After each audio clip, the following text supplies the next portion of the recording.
The War of Art by Steven Pressfield. What I do. I get up, take a shower, have breakfast.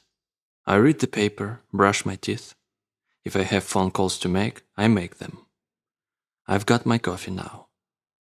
I put on my lucky work boots and stitch up the lucky laces that my niece Meredith gave me.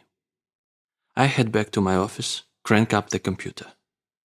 My lucky hooded sweatshirt is draped over the chair with the lucky charm I got from a gypsy in Sainte-Marie-de-la-Mer for only $8 in francs, and my lucky Largo name tag that came from a dream I once had. I put it on. On my thesaurus is my lucky cannon that my friend Bob Versandi gave me from Moro Castle, Cuba. I point it toward my chair so it can fire inspiration into me. I say my prayer, which is the invocation of the muse from Homer's Odyssey, translation by T.E. Lawrence of Arabia, which my dear mate Paul Rink gave me and which sits near my shelf with the cufflinks that belonged to my father and my lucky acorn from the battlefield at Thermopylae. It's about 10:30 now. I sit down and plunge in.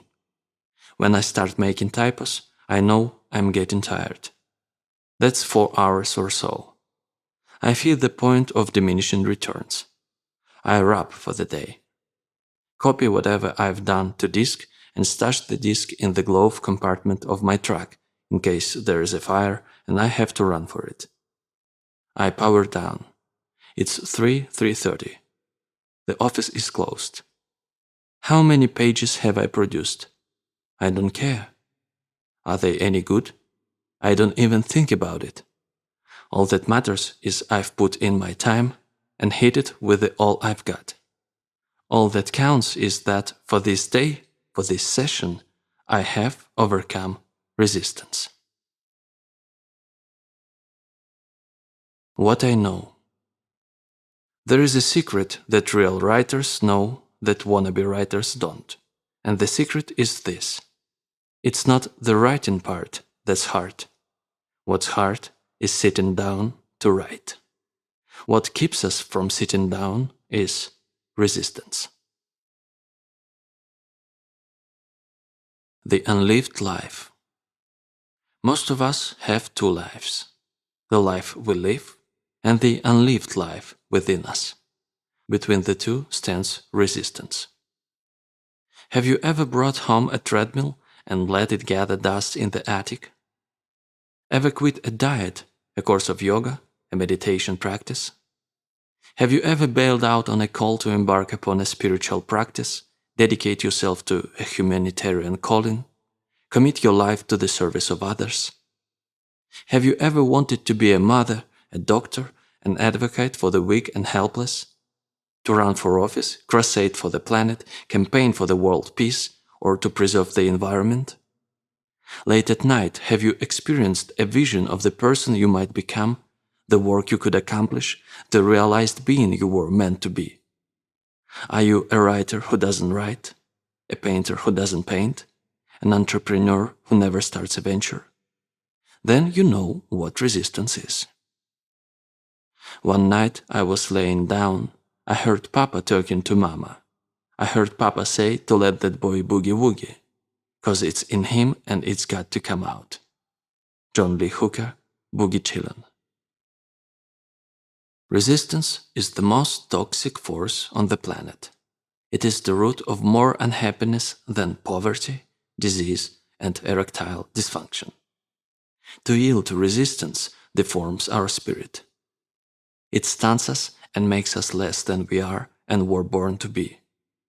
If you believe in God, and I do, you must declare resistance evil, for it prevents us from achieving the life God intended when He endowed each of us with our unique genius. Genius is a Latin word. The Romans used it to denote an inner spirit, holy and inviolable, which watches over us, guiding us to our calling. A writer writes with his genius. An artist paints with hers. Everyone who creates operates from this sacramental center. It is our soul's seat, the vessel that holds our being in potential, our stars Bacon and Polaris. Every sun casts a shadow, and genius's shadow is resistance. As powerful as is our soul's call to realization, so potent are the forces of resistance arrayed against it. Resistance is faster than a speeding bullet, more powerful than a locomotive, harder to kick than crack cocaine. We are not alone if we've been mowed down by resistance. Millions of good men and women have beaten the dust before us. And here's the biggest bitch. We don't even know what hit us. I never did. From age 24 to 32, resistance kicked my ass from East Coast to West and back again 13 times, and I never even knew it existed. I looked everywhere for the enemy and failed to see it right in front of my face. Have you ever heard this story? Woman learns she has cancer. 6 months to live. Within days, she quits her job, resumes the dream of writing Tex-Mex songs she gave up to raise a family, or starts studying classical Greek, or moves to the inner city and devotes herself to tending babies with AIDS. Woman's friends think she's crazy. She herself has never been happier. There is a postscript. Woman's cancer goes into remission. Is that what it takes? Do we have to stare death in the face to make us stand up and confront resistance? Does resistance have to cripple and disfigure our lives before we wake up to its existence? How many of us have become drunks and drug addicts, developed tumors and neuroses, succumbed to painkillers, gossip, and compulsive cell phone use, simply because we don't do that thing that our hearts, our inner genius is calling us to? Resistance defeats us. If tomorrow morning, by some stroke of magic, every dazed and benighted soul woke up with the power to take the first step toward pursuing his or her dreams, every shrink in the directory would be out of business. Prisons would stand empty. The alcohol and tobacco industries would collapse, along with the junk food, cosmetic surgery, and infotainment businesses, not to mention pharmaceutical companies, hospitals, and the medical profession from top to bottom. Domestic abuse would become extinct, as would addiction, obesity, migraine headaches, road rage, and dandruff. Look in your own heart. Unless I'm crazy, right now a still small voice is piping up, telling you, as it has 10,000 times before, the calling that is yours and yours alone. You know it. No one has to tell you. And unless I'm crazy, you are no closer to taking action on it than you were yesterday or will be tomorrow. You think resistance isn't real? Resistance will bury you. You know, Hitler wanted to be an artist. At 18, he took his inheritance, 700 kronen, and moved to Vienna to live and study. He applied to the Academy of Fine Arts and later to the School of Architecture. Ever see one of his paintings? Neither have I. Resistance beat him. Call it overstatement, but I'll say it anyway. It was easier for Hitler to start World War II than it was for him to face a blank square of canvas. Book 1. Resistance. Defining the enemy. The enemy is a very good teacher. The Dalai Lama. Resistance's greatest hits. The following is a list, in no particular order, of those activities that most commonly elicit resistance.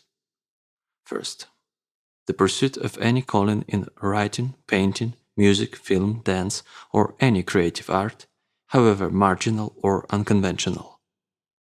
Second, the launching of any entrepreneurial venture or enterprise, for profit or otherwise. Third, any diet or health regimen. Fourth, any program of spiritual advancement.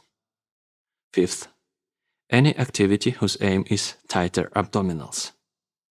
6th, any course or program designed to overcome an unwholesome habit or addiction. 7th, education of every kind. 8th, any act of political, moral, or ethical courage, including the decision to change for the better some unworthy pattern of thought or conduct in ourselves. 9th, the undertaking of any enterprise or endeavor whose aim is to help others.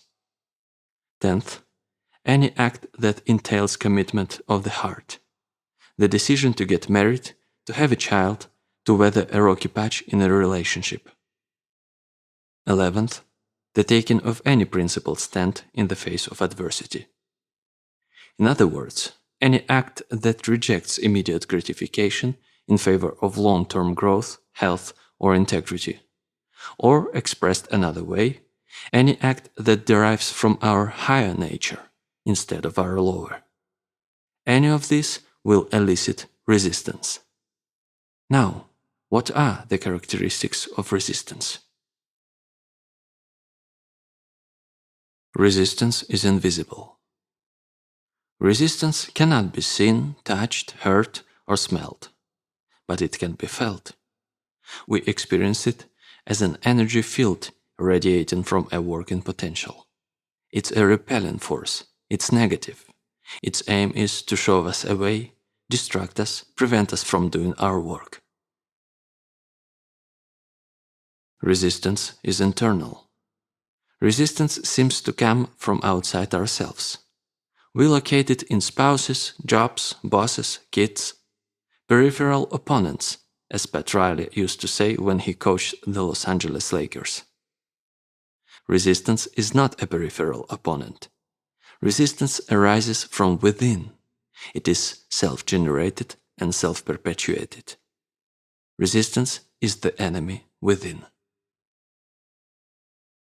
Resistance is insidious. Resistance will tell you anything to keep you from doing your work. It will perjure, fabricate, falsify, seduce, bully, cajole. Resistance is protein. It will assume any form if that's what it takes to deceive you. It will reason with you like a lawyer or jam a 9mm in your face like a stick-up man. Resistance has no conscience. It will pledge anything to get a deal, then double-cross you as soon as your back is turned. If you take resistance at its word, you deserve everything you get. Resistance is always lying and always full of shit. Resistance is implacable. Resistance is like the alien or the Terminator or the shark in Jaws. It cannot be reasoned with. It understands nothing but power. It is an engine of destruction programmed from the factory with one object only: to prevent us from doing our work. Resistance is implacable, intractable, indefatigable. Reduce it to a single cell, and that cell will continue to attack. This is resistance's nature. It's all it knows. Resistance is impersonal. Resistance is not out to get you personally. It doesn't know who you are, it doesn't care. Resistance is a force of nature. It acts objectively. Though it feels malevolent, resistance in fact operates with the indifference of rain and transits the heavens by the same laws as the stars. When we marshal our forces to combat resistance, we must remember this. Resistance is infallible. Like a magnetized needle floating on the surface of oil, resistance will unfailingly point to true north, meaning that calling or action it most wants to stop us from doing. We can use this. We can use it as a compass. We can navigate by resistance, letting it guide us to that calling or action that we must follow before all others. Rule of thumb: the more important a call or action is to our soul's evolution, the more resistance we will feel toward pursuing it. Resistance is universal. We are wrong if we think we are the only ones struggling with resistance. Everyone who has a body experiences resistance. Resistance never sleeps. Henry Fonda was still throwing up before each stage performance, even when he was 75.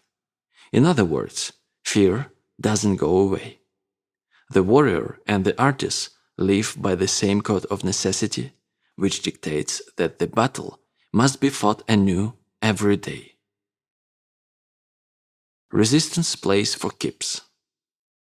Resistance's goal is not to wound or disable. Resistance aims to kill. Its target is the epicenter of our being, our genius, our soul, the unique and priceless gift we were put on earth to give and that no one else has but us. Resistance means business. When we fight it, we are in a war to the death. Resistance is fueled by fear. Resistance has no strength of its own. Every ounce of juice it possesses comes from us. We feed it with power by our fear of it.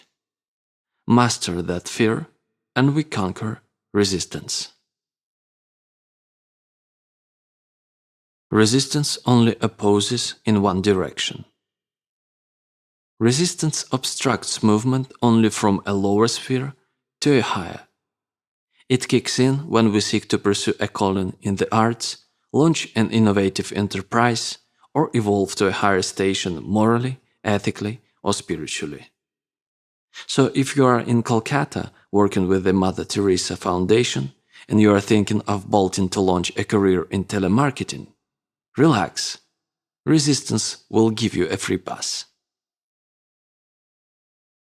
Resistance is most powerful at the finish line. Odysseus almost got home years before his actual homecoming. Ithaca was in sight, close enough that the sailors could see the smoke of their families' fires on shore. Odysseus was so certain he was safe, he actually lay down for a snooze. It was then that his men, believing there was gold in an ox-hide sack among their commander's possessions, snatched this prize and cut it open. The bag contained the adverse winds, which King Aeolus had bottled up for Odysseus when the wanderer had touched earlier at his blessed isle. The winds burst forth now in one mad blow, driving Odysseus's ships back across every league of ocean they had with such difficulty traversed, making him endure further trials and sufferings before, at last and alone, he reached home for good. The danger is greatest when the finish line is in sight. At this point, resistance knows we are about to beat it. It hits the panic button. It marshals one last assault and slams us with everything it's got. The professional must be alert for this counterattack. Be wary at the end. Don't open that bag of wind. Resistance recruits allies. Resistance, by definition, is self-sabotage. But there is a parallel peril that must also be guarded against: sabotage by others. When a writer begins to overcome her resistance, in other words, when she actually starts to write, she may find that those close to her begin acting strange. They may become moody or sullen, they may get sick, they may accuse the awakening writer of changing, of not being the person she was. The closer these people are to the awakening writer, the more bizarrely they will act and the more emotion they will put behind their actions. They are trying to sabotage her. The reason is that they are struggling, consciously or unconsciously, against their own resistance. The awakening writer's success becomes a reproach to them. If she can beat these demons, why can't they? Often couples or close friends, even entire families, will enter into tacit compacts whereby each individual pledges, unconsciously, to remain mired in the same slough in which she and all her cronies have become so comfortable. The highest treason a crab can commit is to make a leap for the rim of the bucket. The awakening artist must be ruthless, not only with herself, but with others. Once you make your break, you can't turn around for a buddy who catches his trouser leg on the barbed wire. The best thing you can do for that friend, and he'd tell you this himself if he really is your friend, is to get over the wall and keep mutating. The best and only thing that one artist can do for another is to serve as an example and an inspiration. Now, let's consider the next aspect of resistance: symptoms. Resistance and procrastination. Procrastination is the most common manifestation of resistance because it's the easiest to rationalize. We don't tell ourselves, "I'm never going to write my symphony." Instead, we say, "I'm going to write my symphony. I'm just going to start tomorrow." Resistance and procrastination, Part 2. The most pernicious aspect of procrastination is that it can become a habit. We don't just put off our lives today. We put them off till our deathbed. Never forget, this very moment we can change our lives. There never was a moment and never will be when we are without the power to alter our destiny. This second we can turn the tables on resistance. This second we can sit down and do our work. Resistance and sex. Sometimes resistance takes the form of sex, or an obsessive preoccupation with sex. Why sex? Because sex provides immediate and powerful gratification. When someone sleeps with us, we feel validated and approved of, even loved. Resistance gets a big kick out of that. It knows it has distracted us with a cheap, easy fix and kept us from doing our work. Of course, not all sex is a manifestation of resistance. In my experience, you can tell by the measure of hollowness you feel afterward. The more empty you feel, the more certain you can be that your true motivation was not love or even lust, but resistance. It goes without saying that this principle applies to drugs, shopping, masturbation, TV, gossip, alcohol, and the consumption of all products containing fat, sugar, salt, or chocolate. Resistance and trouble. We get ourselves in trouble because it's a cheap way to get attention. Trouble is a form of fame. It's easier to get busted in the bedroom with the faculty chairman's wife than it is to finish that dissertation on the metaphysics of Motley in the novellas of Joseph Conrad. Ill health is a form of trouble, as are alcoholism and drug addiction, proneness to accidents, all neuroses including compulsive screwing up, and such seemingly benign foibles as jealousy, chronic lateness, and the blasting of rap music at 110 decibels from your smoked glass 95 Supra. Anything that draws attention to ourselves through pain-free or artificial means is a manifestation of resistance. Cruelty to others is a form of resistance, as is the willing endurance of cruelty from others. The working artist will not tolerate trouble in her life because she knows trouble prevents her from doing her work. The working artist banishes from her world all sources of trouble. She harnesses the urge for trouble and transforms it in her work. Resistance and self-dramatization. Creating soap opera in our lives is a symptom of resistance. Why put in years of work designing a new software interface when you can get just as much attention by bringing home a boyfriend with a prison record? Sometimes entire families participate unconsciously in a culture of self-dramatization.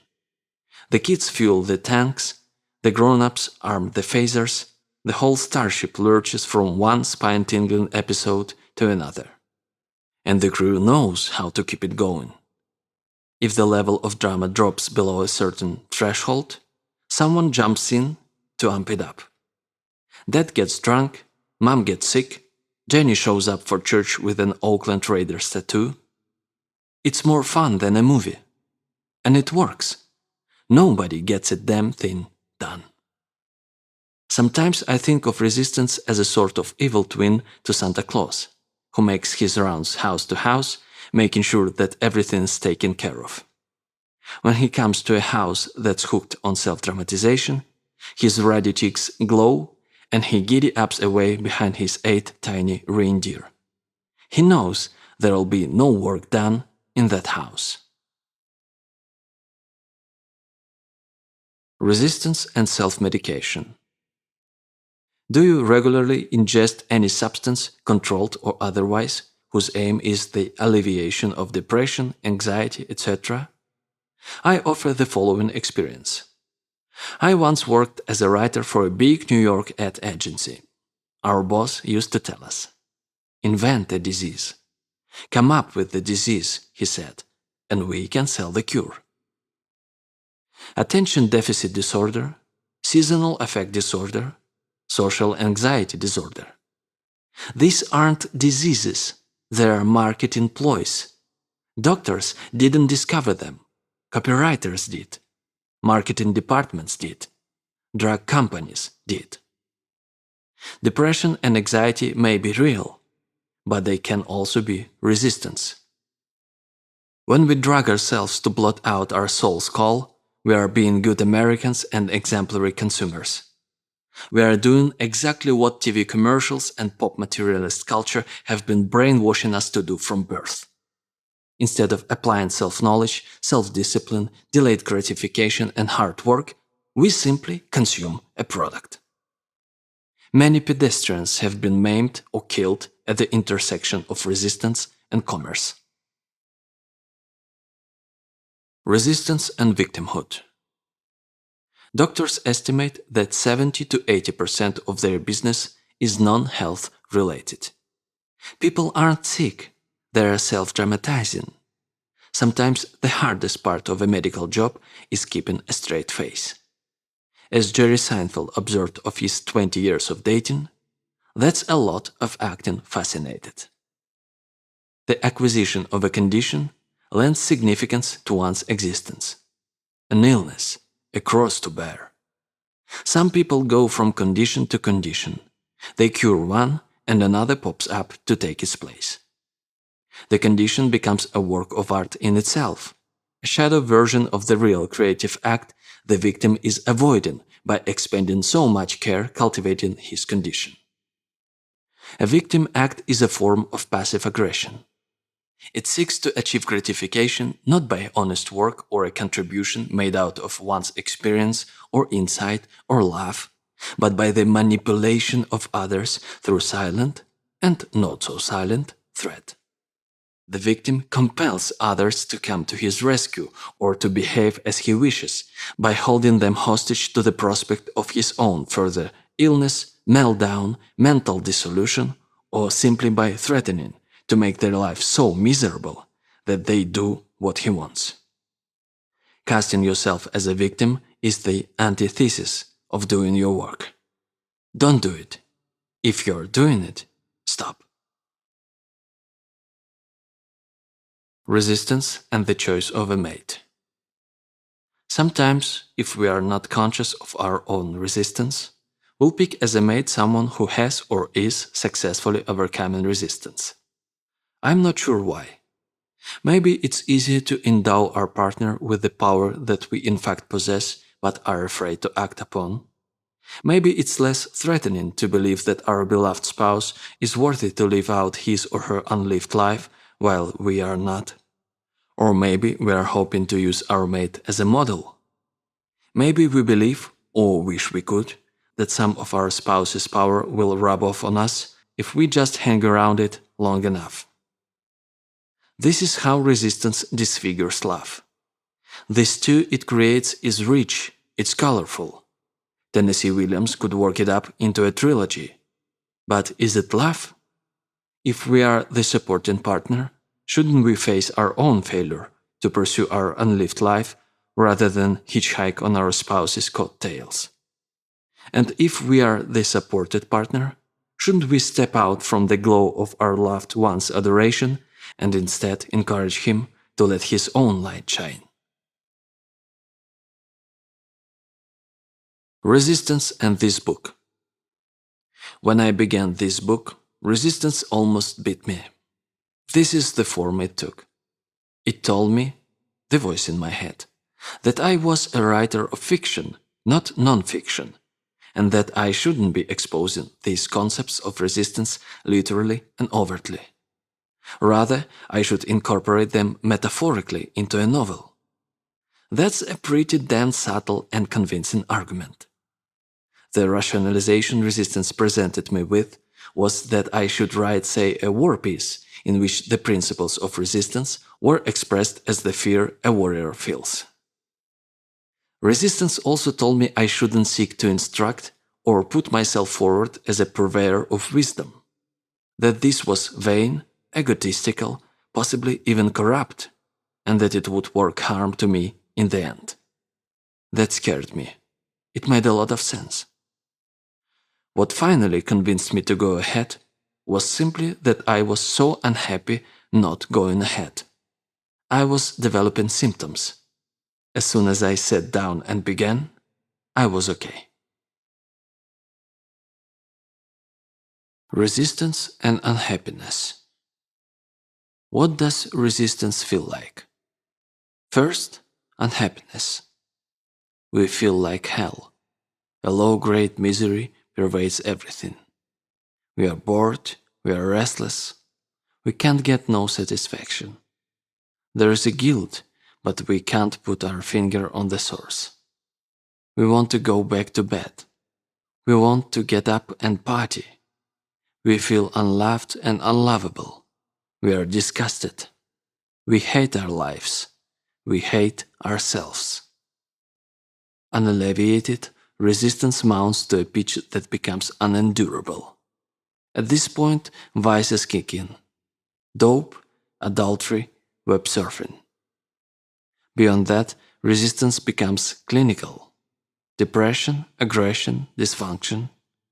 Then actual crime and physical self-destruction. Sounds like life, I know. It isn't. It's resistance.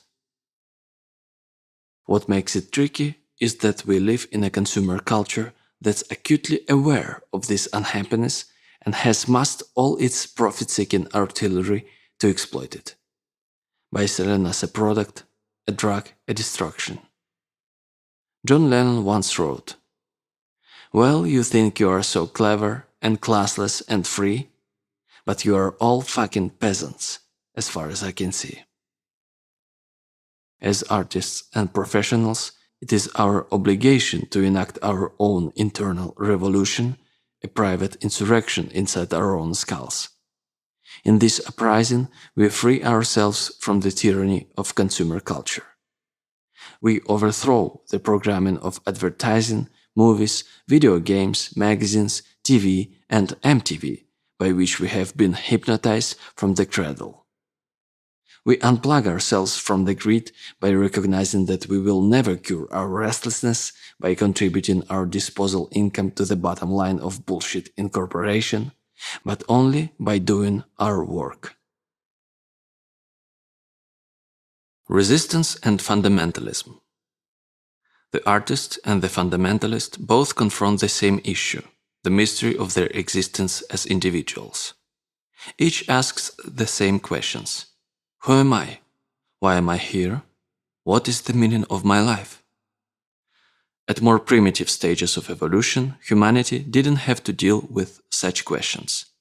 In the states of savagery, of barbarism, in nomadic culture, medieval society, in the tribe and the clan, one's position was fixed by the commandments of the community.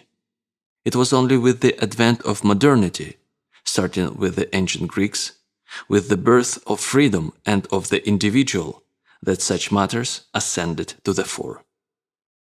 These are not easy questions. Who am I? Why am I here? They are not easy because the human being isn't wired to function as an individual. We are wired tribally to act as part of a group.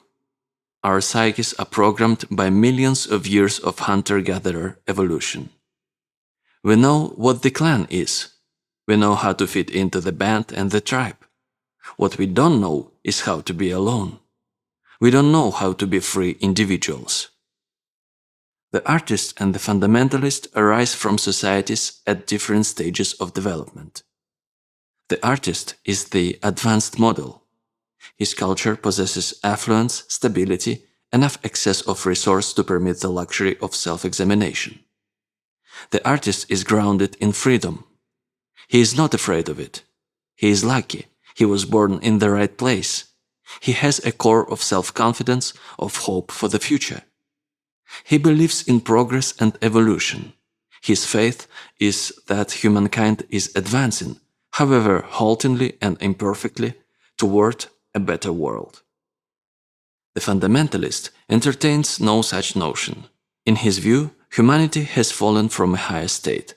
The truth is not out there awaiting revelation. It has already been revealed. The word of God has been spoken and recorded by his prophet, be he Jesus, Muhammad, or Karl Marx. Fundamentalism is the philosophy of the powerless, the conquered, the displaced, and the dispossessed. Its spawning ground is the wreckage of political and military defeat, as Hebrew fundamentalism arose during the Babylonian captivity, as white Christian fundamentalism appeared in the American South during Reconstruction, as the notion of the master race evolved in Germany following World War I. In such desperate times, the vanquished race would perish without a doctrine that restored hope and pride. Islamic fundamentalism ascends from the same landscape of despair and possesses the same tremendous and potent appeal. What exactly is this despair? It is the despair of freedom. The dislocation and emasculation experienced by the individual cut free from the familiar and comforting structures of the tribe and the clan, the village and the family. It is the state of modern life. The fundamentalist, or more accurately, the beleaguered individual who comes to embrace fundamentalism, cannot stand freedom. He cannot find his way into the future, so he retreats to the past. He returns in imagination to the glory days of his race and seeks to reconstitute both them and himself in their purer, more virtuous light. He gets back to basics, to fundamentals. Fundamentalism and art are mutually exclusive.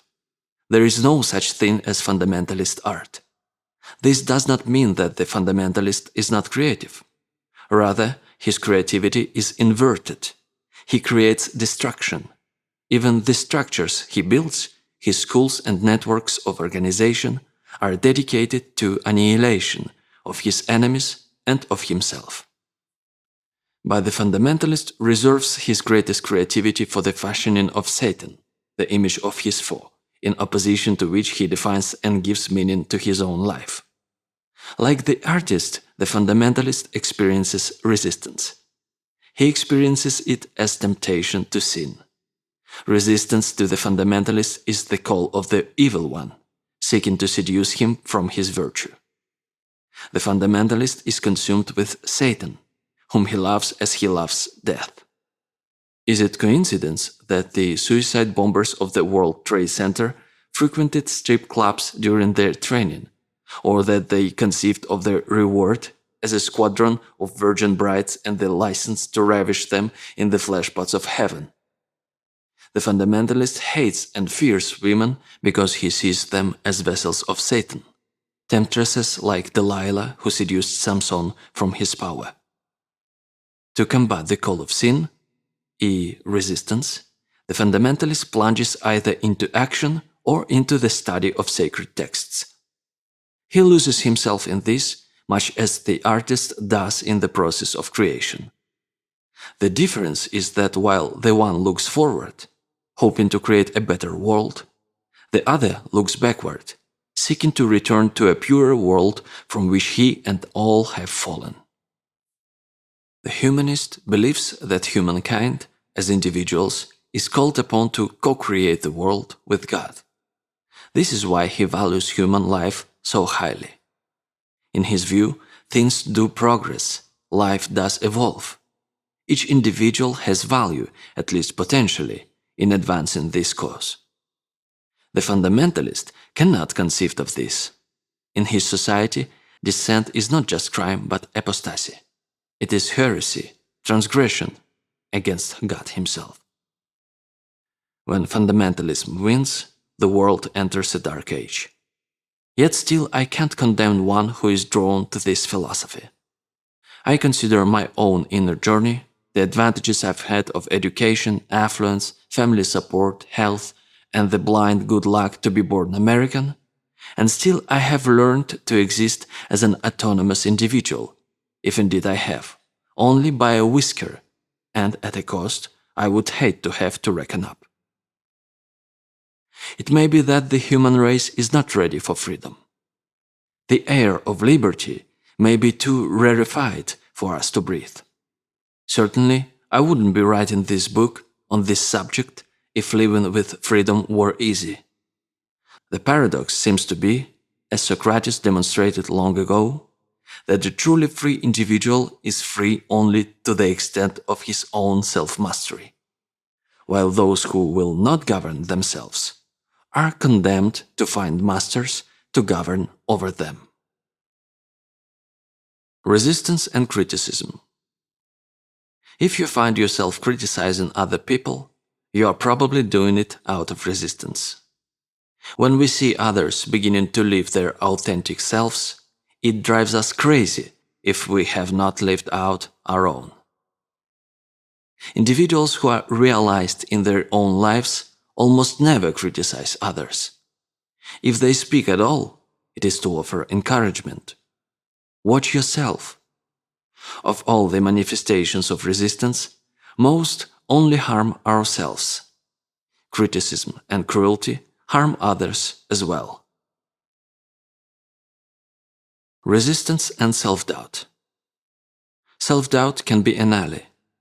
This is because it serves as an indicator of aspiration. It reflects love of something we dream of doing, and desire to do it. If you find yourself asking yourself and your friends, am I really a writer? Am I really an artist? Chances are you are. The counterfeit innovator is wildly self-confident.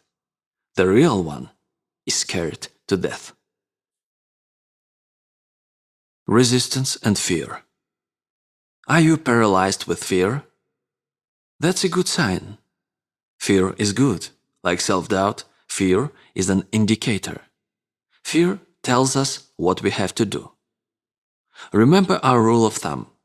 The more scared we are of a work or calling, the more sure we can be that we have to do it. Resistance is experienced as fear. The degree of fear equates to the strength of resistance. Therefore, the more fear we feel about a specific enterprise, the more certain we can be that that enterprise is important to us and to the growth of our soul. That's why we feel so much resistance. If it meant nothing to us, there'd be no resistance. Have you ever watched Inside the Actor's Studio? The host, James Lipton, invariably asks his guests, "What factors make you decide to take a particular role?" The actor always answers, "Because I'm afraid of it." The professional tackles the project that will make him stretch. He takes on the assignment that will bear him into uncharted waters, compel him to explore unconscious parts of himself. Is he scared? Hell yes! He is petrified. Conversely, the professional turns down roles that he's done before. He's not afraid of them anymore. Why waste his time? So if you are paralyzed with fear, it's a good sign. It shows you what you have to do. Resistance and love. Resistance is directly proportional of love. If you are feeling massive resistance, the good news is it means there's tremendous love there too. If you didn't love the project that is terrifying you, you wouldn't feel anything. The opposite of love isn't hate, it's indifference.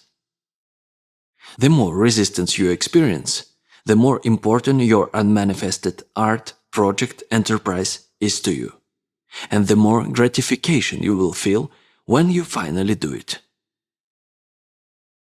Resistance and being a star. Grandiose fantasies are a symptom of resistance.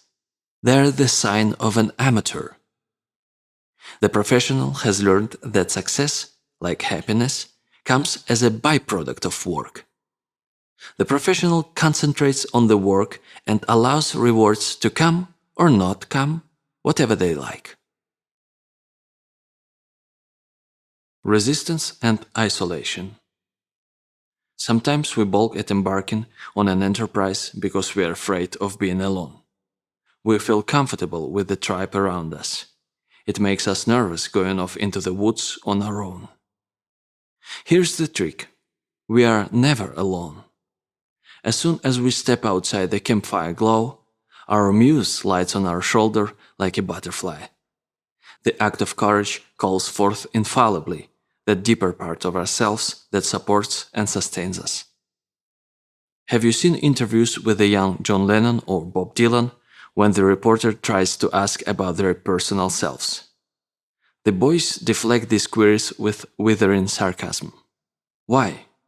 Because Lennon and Dylan know that the part of them that writes the songs is not them, not the personal self that is of such surpassing fascination to their boneheaded interrogators. Lennon and Dylan also know that the part of themselves that does the writing is too sacred, too precious, too fragile to be redacted into sound bites for the titillation of would-be idolaters, who are themselves caught up in their own resistance. So they put them on and blow them off. It is a commonplace among artists and children at play that they are not aware of time or solitude while they are chasing their vision. The hours fly. The sculptress and the tree-climbing tyke both look up blinking when mom calls. Supper time. Resistance and Isolation, Part 2. Friends sometimes ask, "Don't you get lonely sitting by yourself all day?" At first, it seemed odd to hear myself answer, "No." Then I realized that I wasn't alone. I was in the book. I was with the characters. I was with myself. Not only do I not feel alone with my characters, they are more vivid and interesting to me than the people in my real life. If you think about it, the case can't be otherwise. In order for a book or any project or enterprise to hold our attention for the length of time it takes to unfold itself, it has to plug into some internal perplexity or passion that is of paramount importance to us. That problem becomes the theme of our work, even if we can't at the start understand or articulate it. As the characters arise, each embodies infallibly an aspect of that dilemma, that perplexity. These characters might not be interesting to anyone else, but they are absolutely fascinating to us. They are us. Meaner, smarter, sexier versions of ourselves. It's fun to be with them because they're wrestling with the same issue that has its hooks into us. They're our soulmates, our lovers, our best friends. Even the villains. Especially the villains. Even in a book like this, which has no characters, I don't feel alone because I am imagining the reader, whom I conjure as an aspiring artist, much like my own younger, less grizzled self, to whom I hope to impart a little starch and inspiration and prime, a little, with some hard knocks wisdom and a few tricks of the trade. Resistance and Healing. Have you ever spent time in Santa Fe? There is a subculture of healing there. The idea is that there is something therapeutic in the atmosphere. a safe place to go and get yourself together. There are other places. Santa Barbara and Ojai, California, come to mind. Usually populated by upper middle class people with more time and money than they know what to do with, in which a culture of healing also obtains. The concept in all these environments seems to be that one needs to complete his healing before he is ready to do his work. This way of thinking, are you ahead of me, is a form of resistance. What are we trying to heal anyway? The athlete knows the day will never come when he wakes up pain-free. He has to play hurt. Remember, the part of us that we imagine needs healing is not the part we create from. That part is far deeper and stronger. The part we create from can't be touched by anything our parents did or society did. That part is unsullied, uncorrupted, soundproof, waterproof, and bulletproof. In fact, the more troubles we've got, the better and richer that part becomes. The part that needs healing is our personal life. Personal life has nothing to do with work. Besides, what better way of healing than to find our center of self-sovereignty? Isn't that the whole point of healing? I washed up in New York a couple of decades ago, making $20 a night driving a cab and running away full-time from doing my work. One night, alone in my 110 a month sublet, I hit bottom in terms of having diverted myself into so many phony channels so many times that I couldn't rationalize it for one more evening. I dragged out my ancient Smith Corona, dreading the experience as pointless, fruitless, meaningless, not to say the most painful exercise I could think of. For 2 hours I made myself sit there, torturing out some trash, then I checked immediately into the shit can. That was enough. I put the machine away. I went back to the kitchen. In the sink sat 10 days of dishes. For some reason, I had enough excess energy that I decided to wash them. The warm water felt pretty good. The soap and sponge were doing their thing. A pile of clean plates began rising in the drying rack. To my amazement, I realized I was whistling. It hit me that I had turned the corner. I was okay. I would be okay from here on. Do you understand? I hadn't written anything good. It might be years before I would, if I ever did at all. That didn't matter. What counted was that I had, after years of running from it, actually sat down and done my work. Don't get me wrong. I've got nothing against true healing. We all need it. But it has nothing to do with doing our work and can be a colossal exercise in resistance.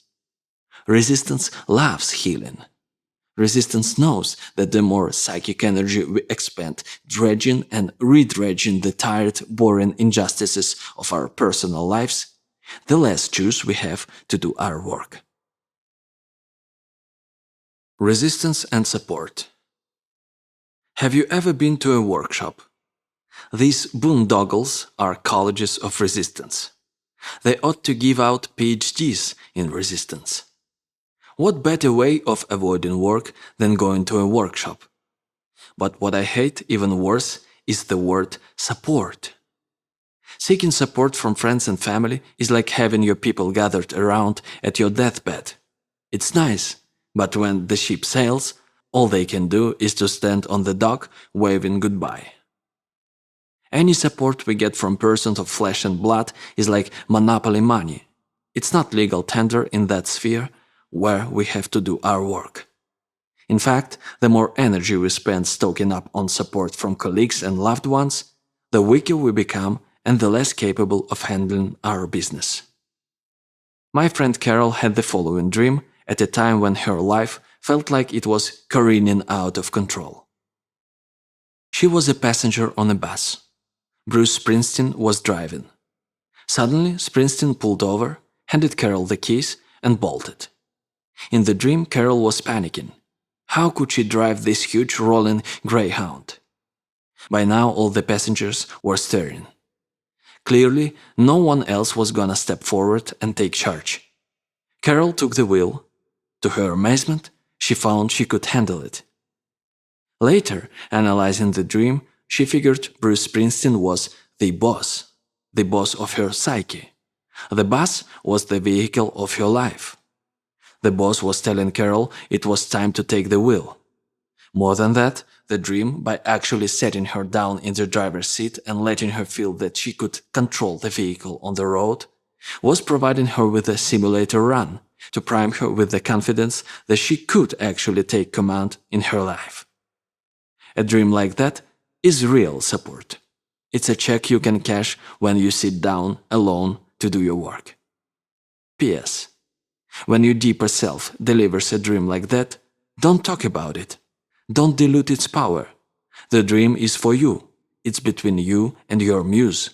Shut up and use it.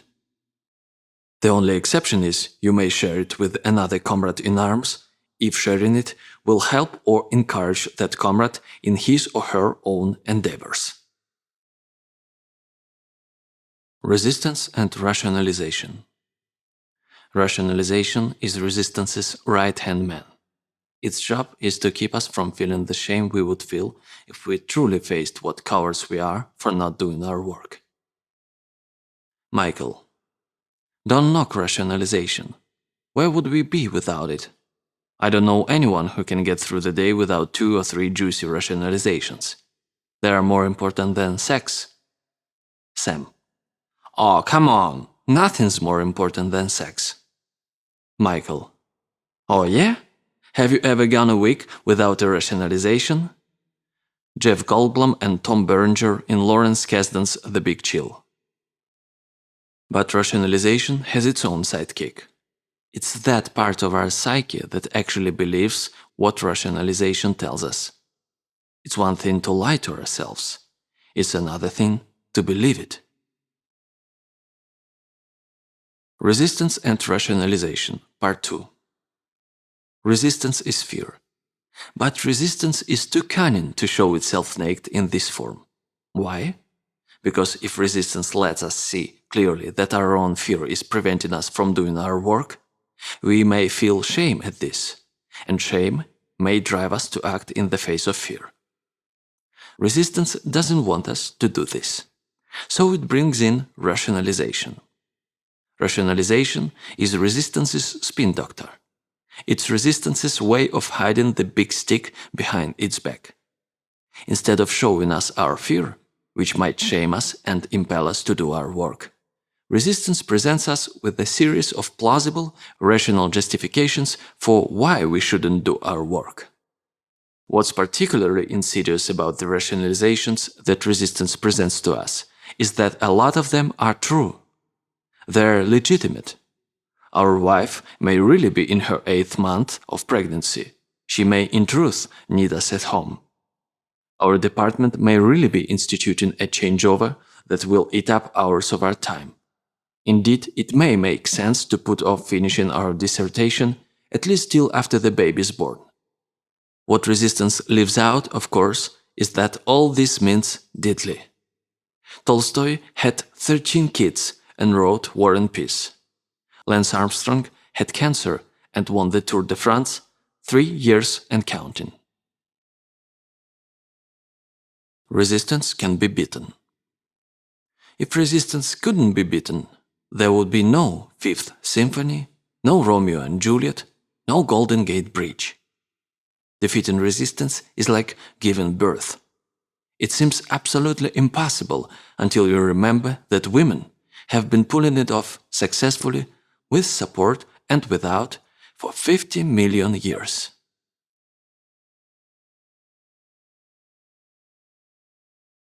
Book 2. Combating Resistance. Turning Pro. It is one thing to study war, and another to live the warrior's life. Telamon of Arcadia, mercenary of the 5th century BC. Professionals and amateurs. Aspiring artists defeated by resistance share one trait. They all think like amateurs. They have not yet turned pro. The moment an artist turns pro is as epochal as the birth of his first child. With one stroke, everything changes. I can state absolutely that the term of my life can be divided into two parts: before turning pro and after. To be clear, when I say professional, I don't mean doctors and lawyers, those of the professions. I mean the professional as an ideal, the professional in contrast to the amateur. Consider the differences. The amateur plays for fun. The professional plays for keeps. To the amateur, the game is his avocation. To the pro, it's his vocation. The amateur plays part-time, the professional full-time. The amateur is a weekend warrior. The professional is there 7 days a week. The word amateur comes from the Latin root meaning to love. The conventional interpretation is that the amateur pursues his calling out of love, while the pro does it for money. Not the way I see it.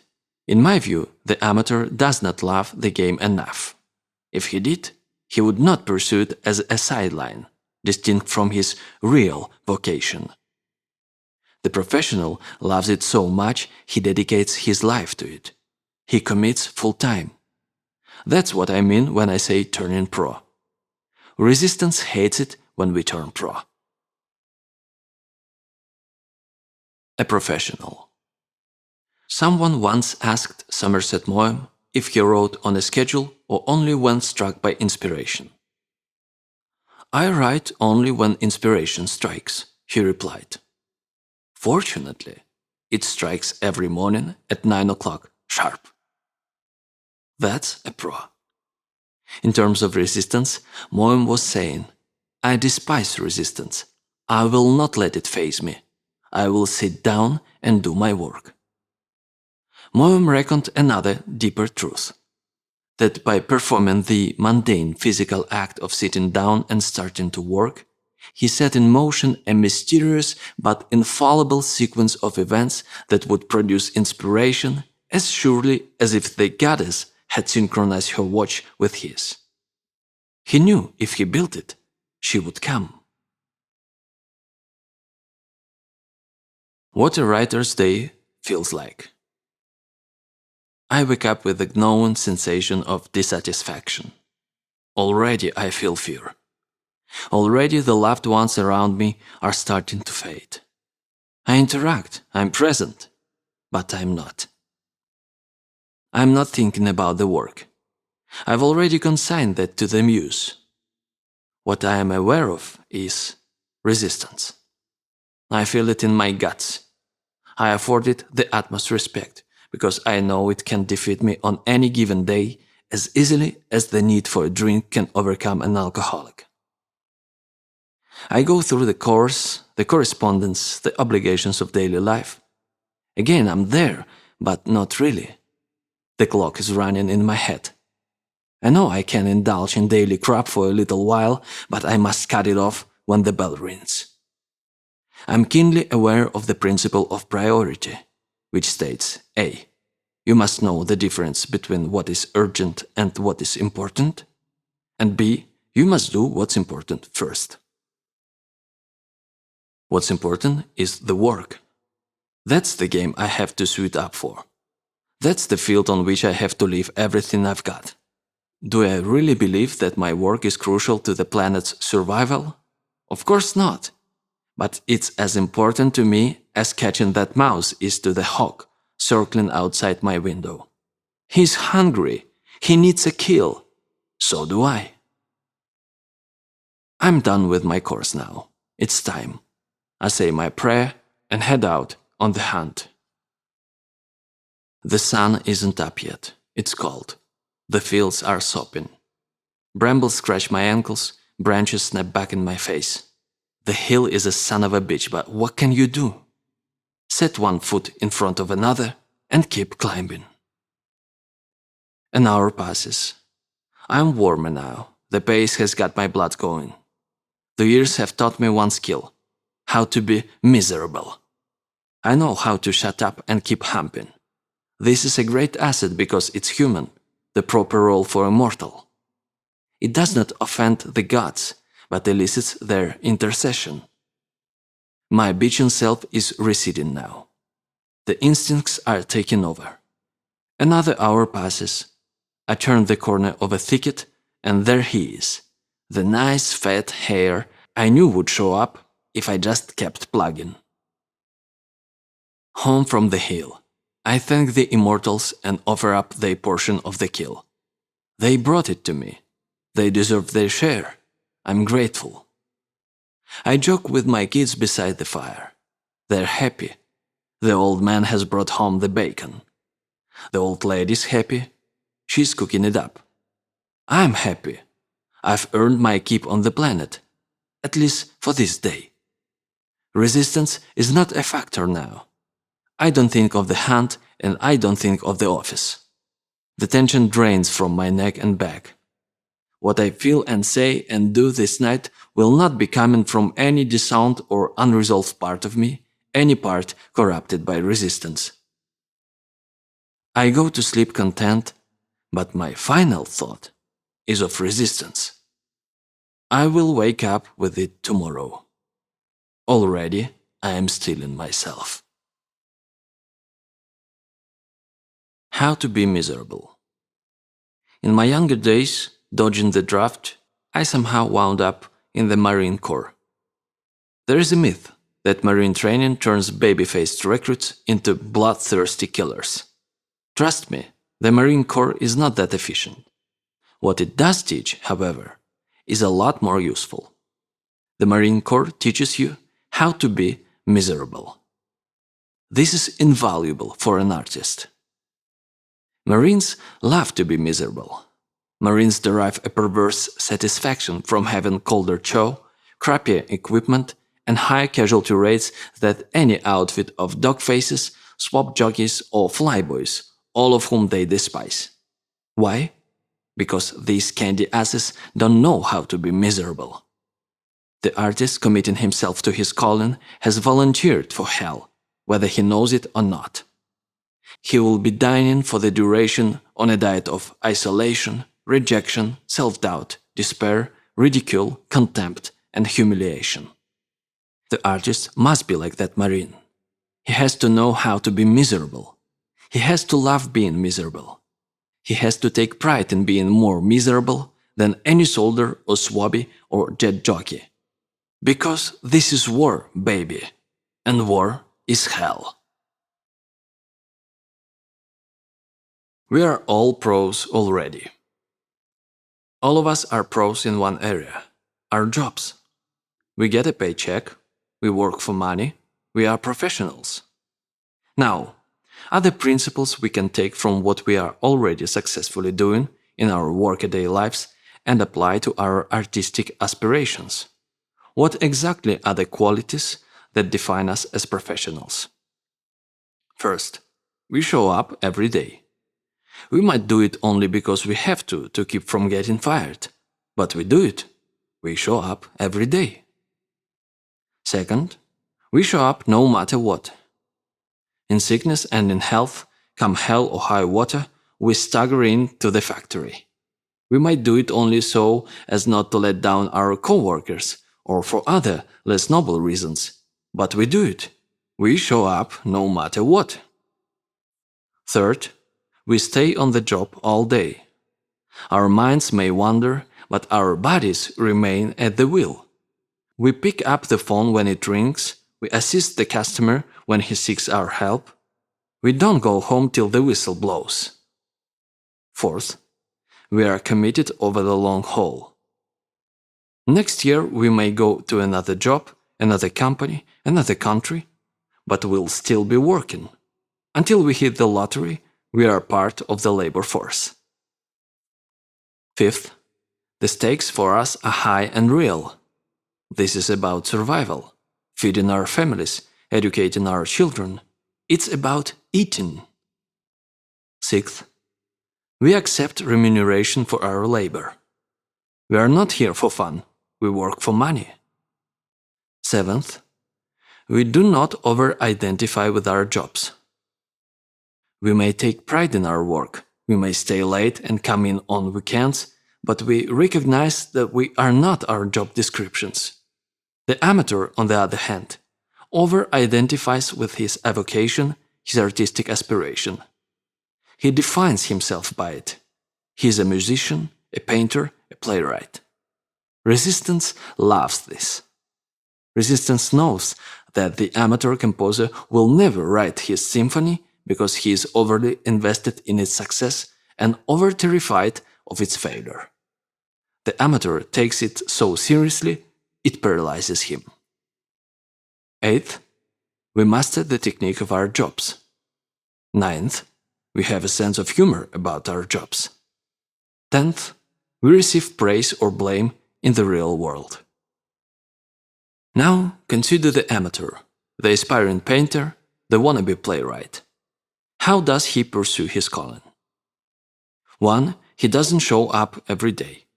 2. He doesn't show up no matter what. 3. He doesn't stay on the job all day. He is not committed over the long haul. The stakes for him are illusory and fake. He does not get money, and he over-identifies with his art. He does not have a sense of humor about failure. You don't hear him bitching, "This fucking trilogy is killing me." Instead, he doesn't write his trilogy at all. The amateur has not mastered the technique of his art, nor does he expose himself to judgment in the real world. If we show our poem to our friend and our friend says, "It's wonderful, I love it," that's not real-world feedback. That's our friend being nice to us. Nothing is as empowering as real-world validation, even it's for failure. The first professional writing job I ever had, after 17 years of trying, was in a movie called King Kong Lives. I and my partner at the time, Ron Shasset, a brilliant writer and producer who also did Alien and Total Recall, hammered out the screenplay for Dino De Laurentiis. We loved it. We were sure we had a hit. Even after we'd seen the finished film, we were certain it was a blockbuster. We invited everyone we knew to the premiere, even rented out the joint next door for a post-triumph blowout. Get there early, we warned our friends. The place'll be mobbed. Nobody showed. There was only one guy in line beside our guests, and he was muttering something about spare change. In the theater, our friends endured the movie in mute stupefaction. When the lights came up, they fled like cockroaches into the night. Next day came the review in Variety. Ronald Shasset and Steven Pressfield. We hope these are not their real names, for their parents' sake. When the first week's grosses came in, the flick barely registered. Still, I clung to hope. Maybe it's only tanking in urban areas. Maybe it's playing better in the burbs. I motored to an Edge City multiplex. A youth manned the popcorn booth. "How's the King Kong Lives?" I asked. He flashed thumbs down. "Miss it, man. It sucks." I was crushed. Here I was, 42 years old, divorced, childless, having given up all normal human pursuits to chase the dream of being a writer. Now I finally got my name on a big-time Hollywood production starring Linda Hamilton, and what happens? I'm a loser, a phony. My life is worthless, and so am I. My friend Tony Kappelman snapped me out of it by asking if I was gonna quit. Hell no! Then be happy. You are where you wanted to be, aren't you? So you are taking a few blows? That's the price for being in the arena and not on the sidelines. Stop complaining and be grateful. That was when I realized I had become a pro. I had not yet had a success, but I had had a real failure. For love of the game. To clarify a point about professionalism. The professional, though he accepts money, does his work out of love. He has to love it. Otherwise, he wouldn't devote his life to it of his own free will. The professional has learned, however, that too much love can be a bad thing. Too much love can make him choke. the seeming detachment of the professional, the cold-blooded character to his demeanor, is a compensating device to keep him from loving the game so much that he freezes in action. Playing for money, or adopting the attitude of one who plays for money, lowers the fever. Remember what we said about fear, love, and resistance. The more you love your art, calling, enterprise, the more important its accomplishment is to the evolution of your soul. The more you will fear it, and the more resistance you will experience facing it. The payoff of playing the game for money is not the money, which you may never see anyway, even after you turn pro. The payoff is that playing the game for money produces the proper professional attitude. It inculcates the lunch pail mentality, the hardcore, hard hat state of mind that shows up for work despite rain or snow or dark of night and slugs it out day after day. The writer is an infantryman. He knows that progress is measured in yards of dirt extracted from the enemy 1 day, 1 hour, 1 minute at a time, and paid for in blood.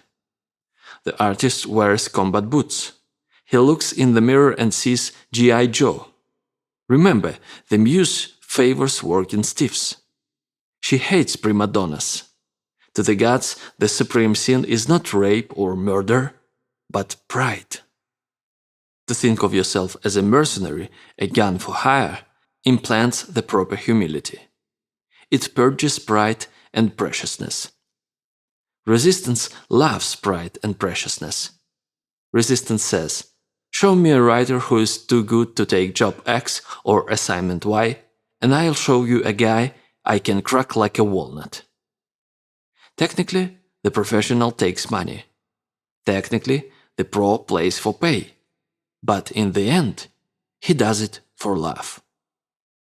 Now let's consider, what are the aspects of the professional? A professional is patient. Resistance outwits the amateur with the oldest trick in the book. It uses his own enthusiasm against him. Resistance gets us to plunge into a project with an overambitious and unrealistic timetable for its completion. It knows we can't sustain that level of intensity. We will hit the wall. We will crash. The professional, on the other hand, understands delayed gratification. He is the ant, not the grasshopper. The tortoise, not the hare. Have you heard the legend of Sylvester Stallone staying up 3 nights straight to churn out the screenplay for Rocky? I don't know, it may even be true.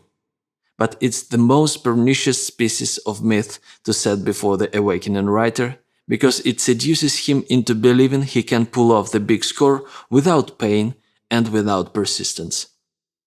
The professional arms himself with patience, not only to give the stars time to align in his career, but to keep himself from flaming out in each individual work. He knows that any job, whether it's a novel or a kitchen remodel, takes twice as long as he thinks and costs twice as much. He accepts that. He recognizes it as reality. The professional steels himself at the start of a project, reminding himself it is the Iditarod, not the 60-yard dash. He conserves his energy. He prepares his mind for the long haul. He sustains himself with the knowledge that if he can just keep those huskies mushing, sooner or later the sled will pull into Nome. A professional seeks order. When I lived in the back of my Chevy van, I had to dig my typewriter out from beneath layers of tired tools, dirty laundry, and moldering paperbacks. My truck was a nest, a hive, a hellhole on wheels whose sleeping surface I had to clear each night just to carve out a foxhole to snooze in. The professional cannot live like that. He is on a mission. He will not tolerate disorder. He eliminates chaos from his world in order to banish it from his mind. He wants the carpet vacuumed and the threshold swept, so the muse may enter and not soil her gown. A professional demystifies. A pro views her work as craft, not art. Not because she believes art is devoid of a mystical dimension. On the contrary, she understands that all creative endeavor is holy, but she doesn't dwell on it. She knows if she thinks about that too much, it will paralyze her. So she concentrates on technique. The professional masters how and leaves what and why to the gods. Like Somerset Maugham, she doesn't wait for inspiration. She acts in the anticipation of its apparition. The professional is acutely aware of the intangibles that go into inspiration. Out of respect for them, she lets them work. She grants them their sphere while she concentrates on hers. The sign of the amateur is overglorification of and preoccupation with the mystery. The professional shuts up. She doesn't talk about it. She does her work. A professional acts in the face of fear. The amateur believes he must first overcome his fear, then he do his work. The professional knows that fear can never be overcome. He knows there is no such thing as a fearless warrior or a dread-free artist. What Henry Fonda does after puking into the toilet in his dressing room is to clean up and march out on stage. He is still terrified, but he forces himself forward in spite of his terror. He knows that once he gets out into the action, his fear will recede and he'll be okay. A professional accepts no excuses. The amateur, underestimating resistance's cunning, permits the flu to keep him from his chapters. He believes the serpent's voice in his head that says mailing off that manuscript is more important than doing the day's work. The professional has learned better. He respects resistance. He knows if he caves in today, no matter how plausible the pretext, he'll be twice as likely to cave in tomorrow. The professional knows that resistance is like a telemarketer. If you so much as say hello, you're finished. The pro doesn't even pick up the phone. He stays at work. A professional plays it as it lays. My friend the Hawk and I were playing the first hole at Pressfield in Scotland. The wind was howling out of the left. I started an 8-iron 30 yards to windward, but the gale caught it. I watched in dismay as the ball sailed hard right, hit the green going sideways, and bounded off into the cabbage. Son of a bitch, I turned to our caddy. Did you see the wind take that shot? He gave that look that only Scottish caddies can give. Well, you've got to play the wind now, don't you? The professional conducts his business in the real world. Adversity, injustice, bad hops and rotten calls, even good breaks and lucky bounces, all comprise the ground over which the campaign must be waged. The field is level, the professional understands, only in heaven. A professional is prepared. I'm not talking about craft. That goes without saying. The professional is prepared at a deeper level. He is prepared each day to confront his own self-sabotage. The professional understands that resistance is fertile and ingenious. It will throw stuff at him that he has never seen before. The professional prepares mentally to absorb blows and to deliver them. His aim is to take what the day gives him. He is prepared to be prudent and prepared to be reckless, to take a beating when he has to, and to go for the throat when he can. He understands that the field alters every day. His goal is not victory. Success will come by itself when it wants to. But to handle himself, his insights, as sturdily and steadily as he can. A professional doesn't show off. A professional's work has style. It is distinctively his own. But he doesn't let his signature grandstand for him. His style serves the material. He does not impose it as means of drawing attention to himself.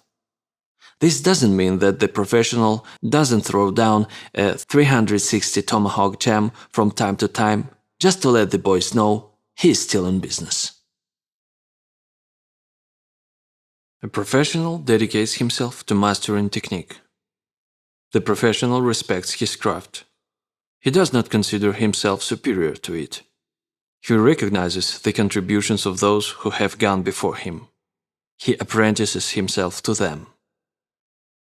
The professional dedicates himself to mastering technique not because he believes technique is a substitute for inspiration, but because he wants to be in possession of the full arsenal of skills when inspiration does come.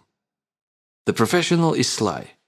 He knows that by toiling beside the front door of technique, he leaves room for genius to enter by the back. A professional does not hesitate to ask for help. Tiger Woods is the greatest golfer in the world. Yet he has a teacher. He works with Butch Harmon, and Tiger doesn't endure this instruction or suffer through it. He revels in it. It's his keenest professional joy to get out there on the practice tee with Butch to learn more about the game he loves. Tiger Woods is the consummate professional. It would never occur to him, as it would to an amateur, that he knows everything or can figure everything out on his own. On the contrary, he seeks out the most knowledgeable teacher and listens with both ears. The student of the game knows that the levels of revelation that can unfold in golf, as in any art, are inexhaustible. A professional distances herself from her instrument. The pro stands at one remove from her instrument, meaning her person, her body, her voice, her talent, the physical, mental, emotional, and psychological being she uses in her work. She does not identify with this instrument. It is simply what God gave her, what she has to work with. She assesses it coolly, impersonally, objectively. The professional identifies with her consciousness and her will, not with the matter that her consciousness and will manipulate to serve her art.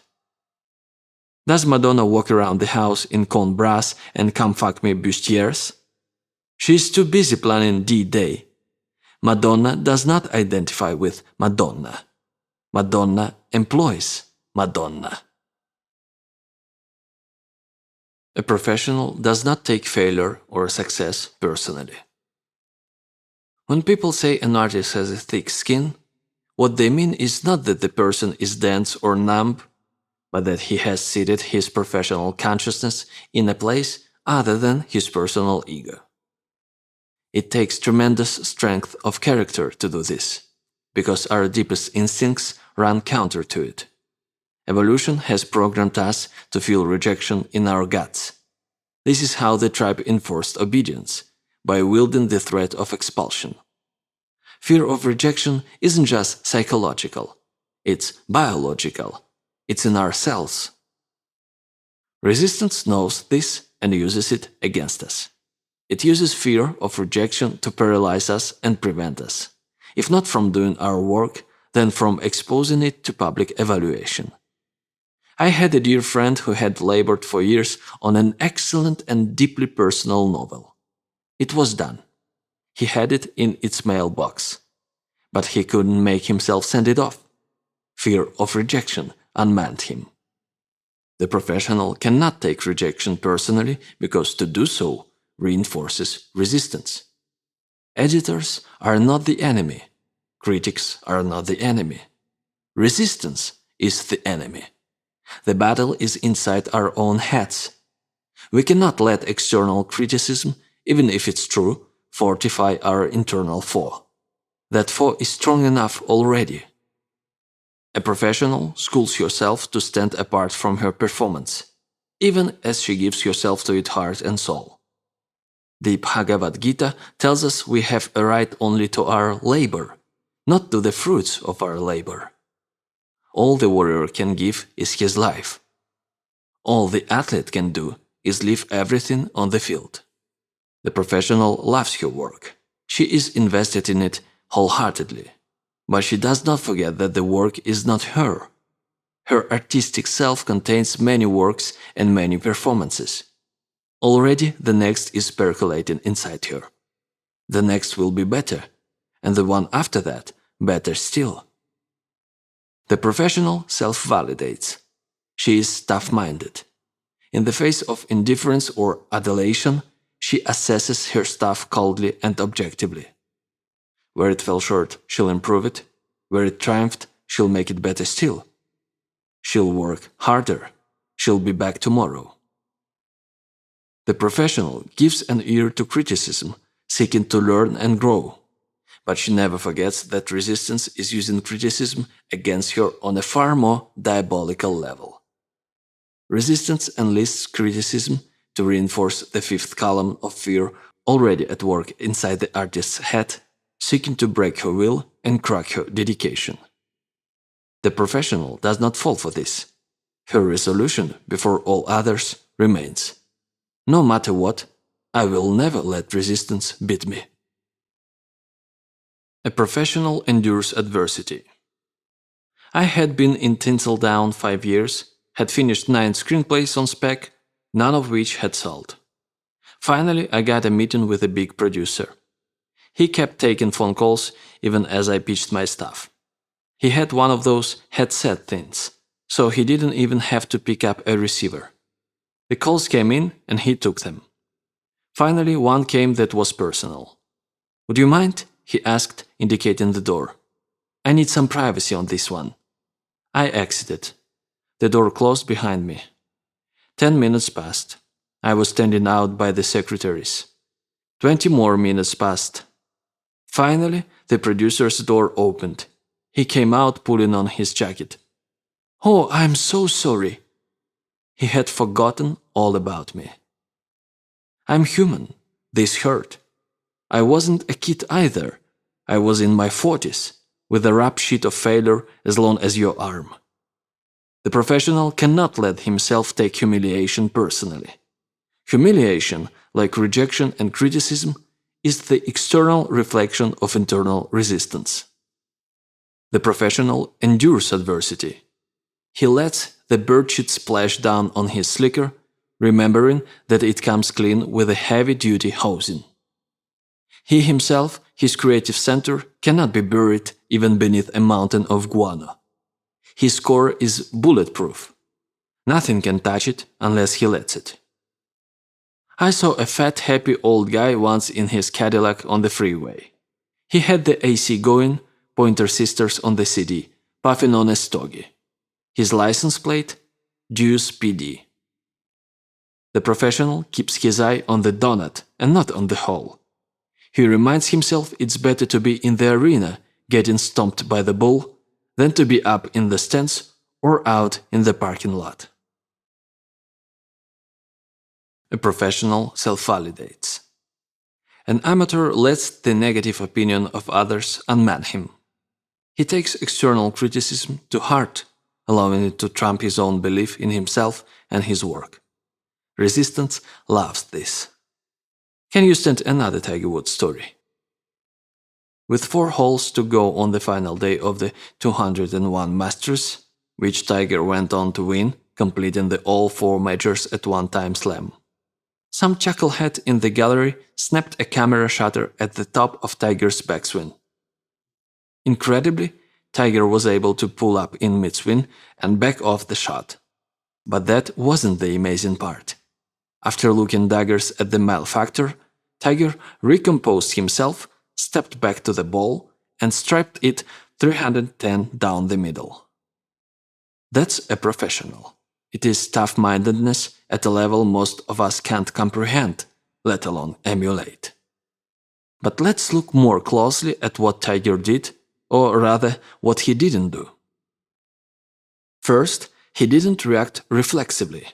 He didn't allow an act that by all rights should have provoked an automatic response of rage to actually produce that rage. He controlled his reaction. He governed his emotion. Second, He didn't take it personally. He could have perceived this shutterback's act as a deliberate blow aimed at him individually, with the intention of throwing him off his shot. He could have reacted with outrage or indignation or cast himself as a victim. He didn't. Third, he didn't take it as a sign of heaven's malevolence. He could have experienced this bolt as the malice of the golfing gods, like a bad hop in baseball or a linesman's missed call in tennis. He could have groaned or sulked or surrendered mentally to this injustice, this interference, and used it as an excuse to fail. He didn't. What he did do was maintain his sovereignty over the moment. He understood that no matter what blow had befallen him from an outside agency, he himself still had his job to do, the shot he needed to hit right here, right now. And he knew that it remained within his power to produce that shot. Nothing stood in his way except whatever emotional upset he himself chose to hold on to. Tiger's mother, Kaltida, is a Buddhist. Perhaps from her he had learned compassion, to let go of fury at the heedlessness of an overzealous shutter clicker. In any event, Tiger Woods, the ultimate professional, vented his anger quickly with a look, then recomposed himself and returned to the task at hand. The professional cannot allow the actions of others to define his reality. Tomorrow morning the critic will be gone, but the writer will still be there facing the blank page. Nothing matters but that he keep working. Short of a family crisis or the outbreak of World War III, the professional shows up, ready to serve the gods. Remember, resistance wants us to cede sovereignty to others. It wants us to stake our self-worth, our identity, our reason for being on the response of others to our work. Resistance knows we can't take this. No one can. The professional blows critics off. He doesn't even hear them. Critics, he reminds himself, are the unwitting mouthpieces of resistance, and as such can be truly cunning and pernicious. They can articulate in their reviews the same toxic venom that resistance itself concocts inside our heads. That is their real evil. Not that we believe them, but that we believe the resistance in our own minds, for which critics serve as unconscious spokespersons. The professional learns to recognize envy-driven criticism and to take it for what it is, the supreme compliment. The critic hates most that which he would have done himself if he had had the guts. A professional recognizes her limitations. She gets an agent, she gets a lawyer, she gets an accountant. She knows she can only be a professional at one thing. She brings in other pros and treats them with respect. A professional reinvents himself. Goldie Hawn once observed that there are only 3 ages for an actress in Hollywood: Babe, DA, and Driving Miss Daisy. She was making a different point, but the truth remains. As artists, we serve the muse, and the muse may have more than one job for us over our lifetime. The professional does not permit himself to become hidebound within one incarnation, however comfortable or successful. Like a transfigurating soul, he shucks his outworn body and dons a new one. He continues his journey. A professional is recognized by other professionals. The professional senses who has served his time and who hasn't. Like Alan Ladd and Jack Palance circling each other in chain, a gun recognizes another gun. You Incorporated. When I first moved to Los Angeles and made the acquaintance of working screenwriters, I learned that many had their own corporations. They provided their writing services not as themselves, but as loan-outs from their one-man businesses. Their writing contracts were FSO, for services of themselves. I had never seen this before, I thought it was pretty cool. For a writer to incorporate himself has certain tax and financial advantages. But what I love about it is the metaphor. I like the idea of being myself incorporated. That way I can wear two hats. I can hire myself and fire myself. I can even, as Robin Williams once remarked of writer-producers, blow smoke up my own ass. Making yourself a corporation, or just thinking of yourself in that way, reinforces the idea of professionalism, because it separates the artist doing the work from the will and consciousness running the show. No matter how much abuse is heaped on the head of the former, the latter takes it in stride and keeps on trucking. Conversely, with success. You, the writer, may get a svelte head, but you, the boss, remember how to take yourself down a peg. Have you ever worked in an office? Then you know about Monday morning status meetings. The group assembles in the conference room, and the boss goes over what assignments each team member is responsible for in the coming week. When the meeting breaks up, an assistant prepares a worksheet and distributes it. When this hits your desk an hour later, you know exactly what you have to do that week. I have one of those meetings with myself every Monday. I sit down and go over my assignments. Then I type it up and distribute it to myself. I have corporate stationery and corporate business cards and a corporate checkbook. I write off corporate expenses and pay corporate taxes. I have different credit cards for myself and my corporation. If we think of ourselves as a corporation, it gives us a healthy distance on ourselves. We are less subjective. We don't take blows as personally. We are more cold-blooded. We can price our wares more realistically. Sometimes, as Joe Blow himself, I am too mild-mannered to go out and sell. But as Joe Blow Incorporated, I can pimp the hell out of myself.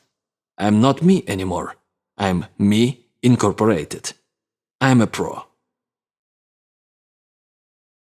A critter that keeps coming. Why does resistance yield to our turning pro? Because resistance is a bully. Resistance has no strength of its own. Its power derives entirely from our fear of it.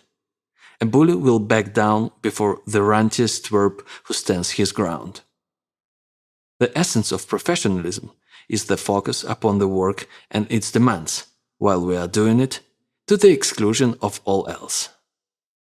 The ancient Spartans schooled themselves to regard the enemy, any enemy, as nameless and faceless. In other words, they believed that if they did their work, no force on earth could stand against them. In The Searchers, John Wayne and Jeffrey Hunter pursue the war chief Scar, who has kidnapped their young kingswoman, played by Natalie Wood. Winter stops them, but Wayne's character, Ethan Edwards, does not slacken his resolve. He'll return to the trail in spring, he declares, and sooner or later the fugitive's vigilance will slacken. Ethan. Seems he never learns there's such a thing as a critter that might just keep on coming on. So we'll find them in the end. I promise you that. Just as sure as the turning of the earth. The pro keeps coming on. He beats resistance at its own game by being even more resolute and even more implacable than it is. No mystery. There is no mystery to turning pro. It's a decision brought about by an act of will. We make up our minds to view ourselves as pros, and we do it. Simple as that.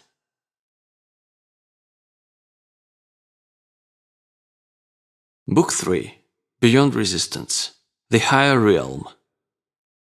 The first duty is to sacrifice to the gods and pray them to grant you the thoughts, words, and deeds likely to render your command most pleasing to the gods, and to bring yourself, your friends, and your city the fullest measure of affection and glory and advantage. Xenophon, the cavalry commander. Angels in the abstract. The next few chapters are going to be about those invisible psychic forces that support and sustain us in our journey toward ourselves. I plan on using terms like muses and angels. Does that make you uncomfortable? If it does, you have my permission to think of angels in the abstract. Consider these forces as being impersonal as gravity. Maybe they are. It's not hard to believe, is it, that a force exists in every grain and seed to make it grow? Or that in every kitten or colt is an instinct that impels it to run and play and learn? Just as resistance can be thought of as personal, I've said resistance loves such and such or hates such and such. It can also be viewed as a force of nature as impersonal as entropy or molecular decay. Similarly, the call to growth can be conceptualized as personal, a daemon or genius, an angel or a muse, or as impersonal, like the tides or the transiting of Venus. Either way works as long as we are comfortable with it. Or if extra dimensionality doesn't sit well with you in any form, think of it as talent, programmed into our genes by evolution. The point for the thesis I'm seeking to put forward is that there are forces we can call our allies. As resistance works to keep us from becoming who we were born to be, equal and opposite powers are counterposed against it. These are our allies and angels. Approaching the mystery. Why have I stressed professionalism so heavily in the preceding chapters? Because the most important thing about art is to work. Nothing else matters except sitting down every day and trying. Why is this so important? Because when we sit down day after day and keep grinding, something mysterious starts to happen. A process is set into motion by which, inevitably and infallibly, heaven comes to our aid. Unseen forces enlist in our cause. Serendipity reinforces our purpose. This is the other secret that real artists know and wannabe writers don't. When we sit down each day and do our work, power concentrates around us. The muse takes note of our dedication. She approves. We have earned favor in her sight. When we sit down and work, we become like a magnetized rod that attracts iron filings. Ideas come, insights accrete. Just as resistance has its seat in hell, so creation has its home in heaven. And it's not just a witness, but an eager and active ally. What I call professionalism, someone else might call the artist's code or the warrior's way. It's an attitude of egolessness and service. The knights of the Round Table were chaste and self-effacing, yet they duelled dragons. We are facing dragons too, fire-breathing griffins of the soul, whom we must outfight and outwit to reach the treasure of yourself in potential, and to release the maiden who is God's plan and destiny for ourselves and the answer to why we were put on this planet. Invoking the Muse. The quote from Xenophon that opens this section comes from a pamphlet called The Cavalry Commander, in which the celebrated warrior and historian proffers instruction to those young gentlemen who aspire to be officers of the Athenian Equestrian Corps. He declares that the commander's first duty, before he marks out a stable or seeks funding from the Defense Review Board, is to sacrifice to the gods and invoke their aid. I do the same thing. The last thing I do before I sit down to work is say my prayer to the Muse. I say it out loud, in absolute earnest. Only then do I get down to business. In my late 20s, I rented a little house in Northern California. I had gone there to finish a novel or kill myself trying. By that time I had blown up a marriage to a girl I loved with all my heart, screwed up 2 careers, blah blah, etc. All because, though I had no understanding of this at the time, I could not handle resistance. I had one novel 9/10 of the way through. and another at 9900s before I threw them in the trash. I couldn't finish him. I didn't have the guts. In yielding thusly to resistance, I fell prey to every vice, evil, destruction, you name it, mentioned heretofore, all leading nowhere, and finally washed up in this sleepy California town with my Chevy van, my cat Mo, and my antique Smith Corona. A guy named Paul Rink lived down the street. Look him up. He is in Henry Miller's Big Sur and the Oranges of Hieronymus Bosch. Paul was a writer. He lived in this camper, Moby Dick. I started each day over coffee with Paul. He turned me on to all kinds of authors I had never heard of, lectured me on self-discipline, dedication, the evils of the marketplace. But best of all, he shared with me his prayer, the invocation of the muse from Homer's Odyssey, the T.E. Lawrence translation. Paul typed it out for me on his even more ancient than mine manual Remington. I still have it. It's yellow and parched as dust. The merest puff would blow it to powder. In my little house I had no TV. I never read a newspaper or went to a movie. I just worked. One afternoon I was banging away in the little bedroom I had converted to an office when I heard my neighbor's radio playing outside. Someone in a loud voice was declaiming, "To preserve, protect, and defend the Constitution of the United States." I came out. "What's going on?" "Didn't you hear? Nixon's out. They got a new guy in there." I had missed Watergate completely. I was determined to keep working. I had failed so many times and caused myself and people I loved so much pain thereby that I felt if I crapped out this time, I would have to hang myself. I didn't know what resistance was then. No one had schooled me in the concept. I felt it though, big time. I experienced it as a compulsion to self-destruct. I could not finish what I started. The closer I got, the more different ways I'd find to screw it up. I worked for 26 months straight, taking only 2 out for a stint of migrant labor in Washington state, and finally one day I got to the last page and typed out, "The end." I never did find a buyer for the book, or the next one either. It was 10 years before I got the first check for something I had written, and 10 more before a novel, The Legend of Beggar Vance, was actually published. But that moment when I first hit the keys to spell out "the end" was epochal. I remember rolling the last page out and adding it to the stack that was the finished manuscript. Nobody knew I was done. Nobody cared. But I knew. I felt like a dragon I'd been fighting all my life had just dropped dead at my feet and gasped out its last sulfuric breath. Rest in peace, motherfucker. Next morning, I went over to Paul's for coffee and told him I had finished. "Good for you," he said without looking up. "Start the next one today."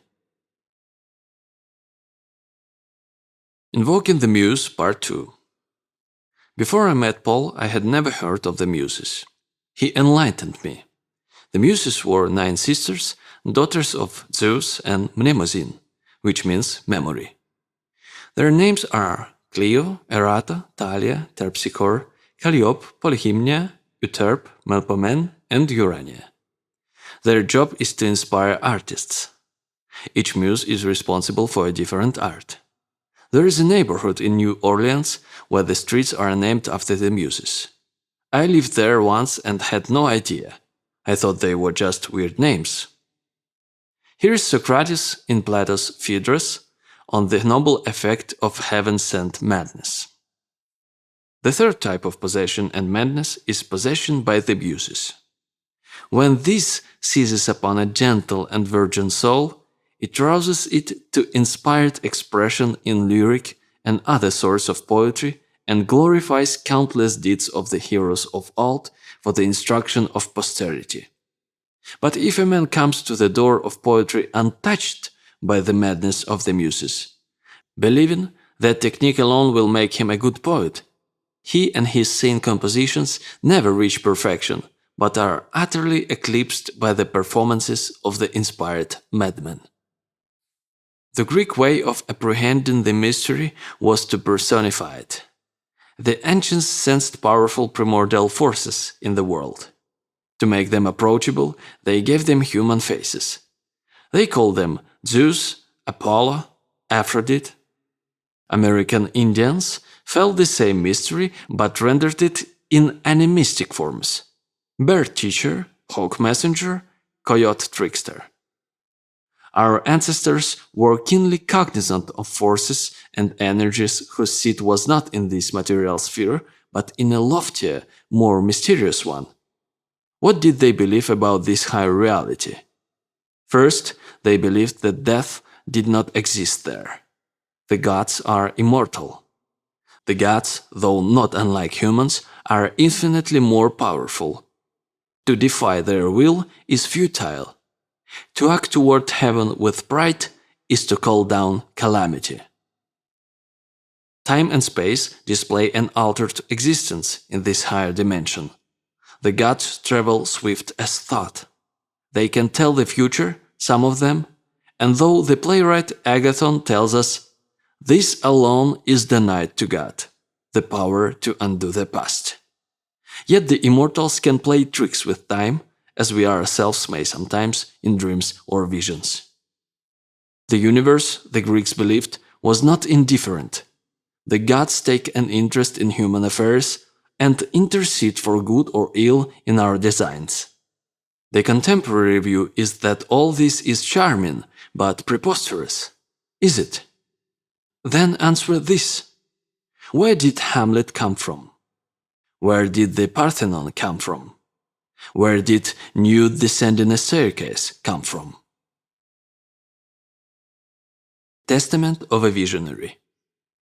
Eternity is in love with the creations of time. William Blake. The visionary poet William Blake was, so I understand, one of those half-mad avatars who appear in flesh from time to time. Savants capable of ascending for brief periods to loftier planes and returning to share the wonders they have seen. Shall we try to decipher the meaning of the verse above? What Blake means by eternity, I think, is the sphere higher than this one, a plane of reality superior to the material dimension in which we dwell. In eternity, there is no such thing as time, or Blake's syntax wouldn't distinguish it from eternity. And probably no space either. This plane may be inhabited by higher creatures. Or it may be pure consciousness or spirit. But whatever it is, according to Blake, it's capable of being in love.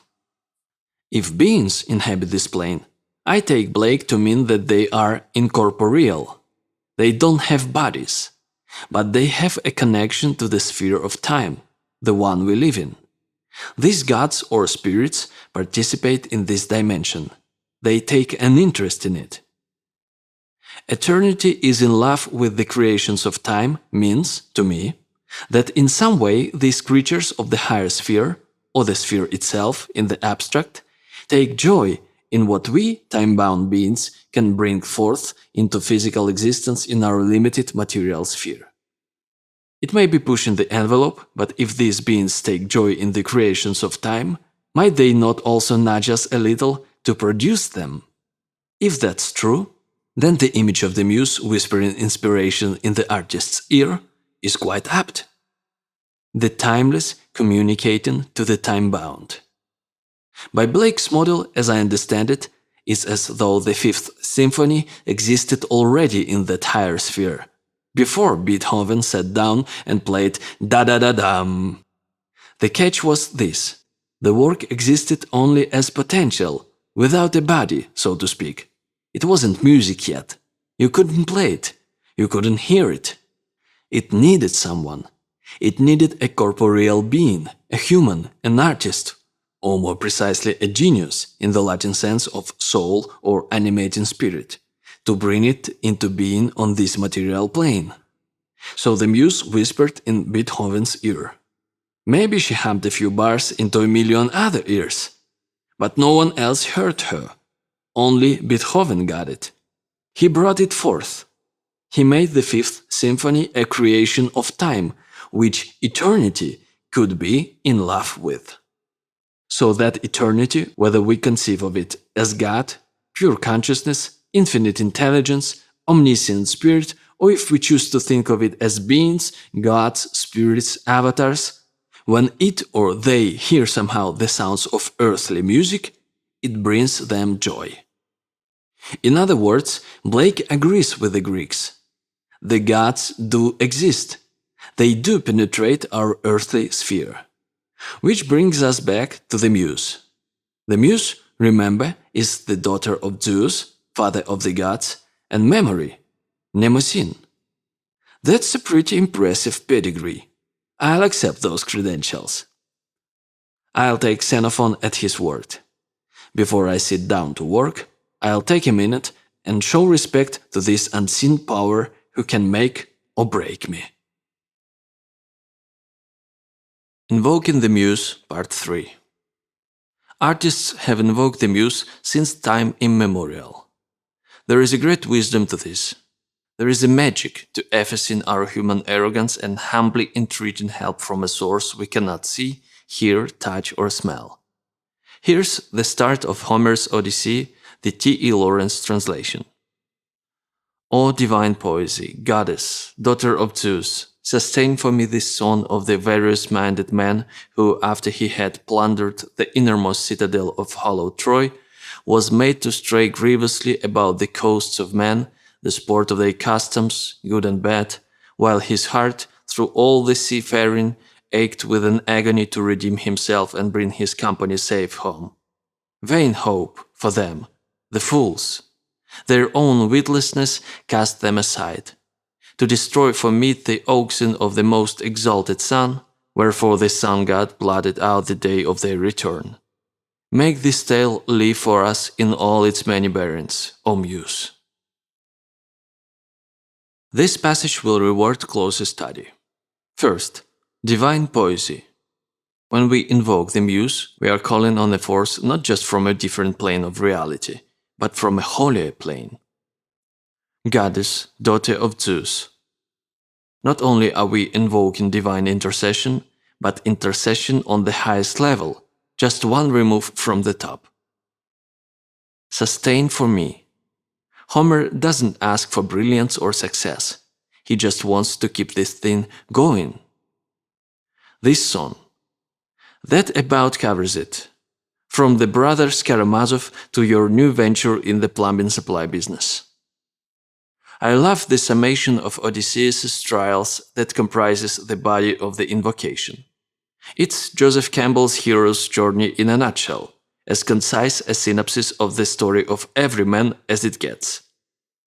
There's initial crime, which we all inevitably commit, which ejects the hero from his homebound complacency and propels him upon his wanderings, the yearning for redemption, the entire campaign to get home, meaning back to God's grace, back to himself. I admire particularly the warning against the second crime, to destroy for meat the oxen of the most exalted sun. That's the felony that calls down soul destruction, the employment of the sacred for profane means, prostitution, selling out. Lastly, the artist's wish for his work.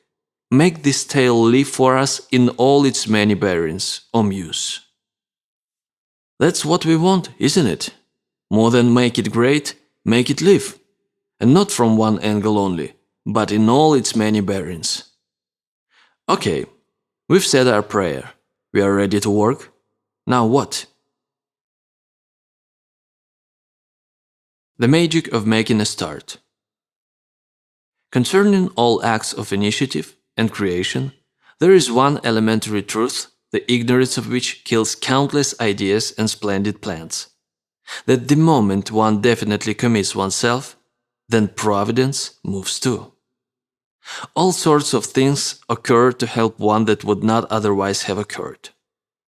A whole stream of events issues from the decision, raising in one's favor all manner of unforeseen incidents and meetings and material assistance which no man would have dreamed would come his way. I have learned a deep respect for one of Goethe's couplets. Whatever you can do or dream, you can. Begin it.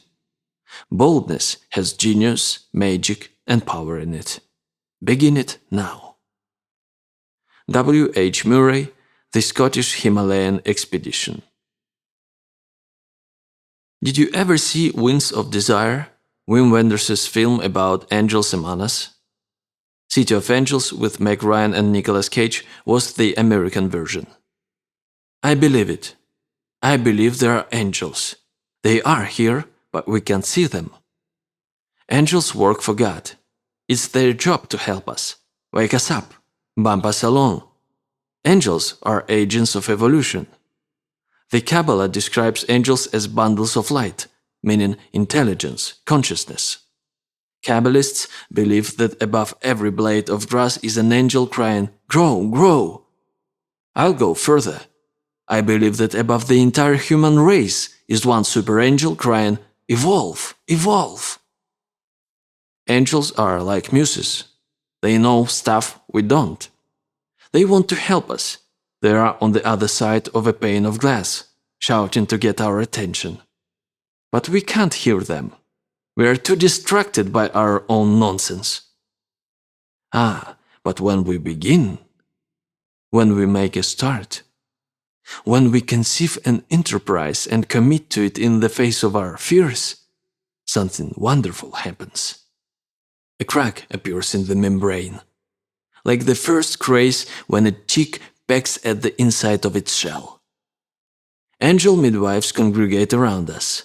They assist as we give birth to ourselves, to that person we were born to be, to the one whose destiny was encoded in our soul, our daemon, our genius.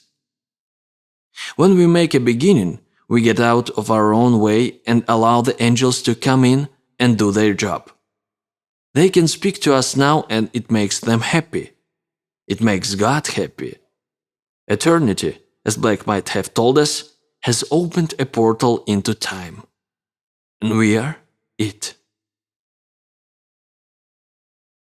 The magic of keeping going. When I finish a day's work, I head up into the hills for a hike. I take a pocket-type recorder because I know that as my surface mind empties with the walk, another part of me will chime in and start talking. The word Lear on page 342. It should be ogle. You repeated yourself in chapter 21. The last sentence is just like that one in the middle of chapter 7. That's the kind of stuff that comes. It comes to all of us, every day, every minute. These paragraphs I'm writing now were dictated to me yesterday. They replace a prior, weaker opening to this chapter. I am unspooling the new improved version now, right off the recorder. This process of self-revision and self-correction is so common we don't even notice. But it's a miracle, and its implications are staggering. Who's doing this revising anyway? What force is yanking at our sleeves? What does it tell us about the architecture of our psyches that without our exerting effort or even thinking about it, some voice in our head pipes up to counsel us, and counsel us wisely, on how to do our work and live our lives? Whose voice is it? What software is grinding away, scanning gigabytes, while we, our mainstream selves, are otherwise occupied? Are these angels? Are they muses? Is this the unconscious? The self? Whatever it is, it's smarter than we are. A lot smarter. It doesn't need us to tell it what to do. It goes to work all by itself. It seems to want to work. It seems to enjoy it. What exactly is it doing? It's organizing. The principle of organization is built into nature. Chaos itself is self-organizing. Out of primordial disorder, stars find their orbits. Rivers make their way to the sea. When we, like God, set out to create a universe, a book, an opera, a new business venture, The same principle kicks in. Our screenplay resolves into a 3-act structure. Our symphony takes shape into movements. Our plumbing supply venture discovers its optimum chain of command. How do we experience this? By having ideas. Insights pop into our heads while we are shaving or taking a shower, or even, amazingly, while we are actually working. The elves behind this are smart. If we forget something, they remind us. If we veer off course, they trim the taps and steer us back. What can we conclude from this? Clearly, some intelligence is at work, independent of our conscious mind and yet in alliance with it, processing our material for us and alongside us. This is why artists are modest. They know they're not doing the work, they're just taking dictation. It's also why non-creative people hate creative people. Because they're jealous. They sense that artists and writers are tapped into some grid of energy and inspiration that they themselves cannot connect with. Of course, this is nonsense. We are all creative. We all have the same psyche. The same everyday miracles are happening in all our heads day by day, minute by minute. Largo. In my 20s, I drove tractor trailers for a company called Burton Lines in Durham, North Carolina. I wasn't very good at it. My self-destruction demons had me. Only blind luck kept me from killing myself and any other poor suckers who happened to be on the highway at the same time. It was a tough period. I was broke, estranged from my wife and my family. One night I had this dream. I was part of the crew of an aircraft carrier. Only the ship was stuck on dry land. It was still launching its jets and doing its thing, but it was marooned half a mile from the ocean. The sailors all knew how screwed up the situation was. They felt it as a keen and constant distress. The only bright spot was there was a marine gunnery sergeant on board, nicknamed Largo. In the dream, it seemed like the coolest name anyone could possibly have. Largo. I loved it. Largo was one of those hardcore senior non-coms like the Burt Lancaster character, Warden, in From Here to Eternity. The one guy on the ship who knows exactly what's going on, the tough old Sarge who makes all the decisions and actually runs the show. But where was Largo? I was standing miserably by the rail when the captain came over and started talking to me. Even he was lost. It was his ship, but he didn't know how to get it off dry land. I was nervous, finding myself in conversation with the brass, and couldn't think of a thing to say. The skipper didn't seem to notice. He just turned to me casually and said, "What the hell are we gonna do, Largo?" I woke up electrified. I was Largo. I was the salty old Gunny. The power to take charge was in my hands. All I had to do was believe it. Where did this dream come from? Plainly, its intent was benevolent. What was its source?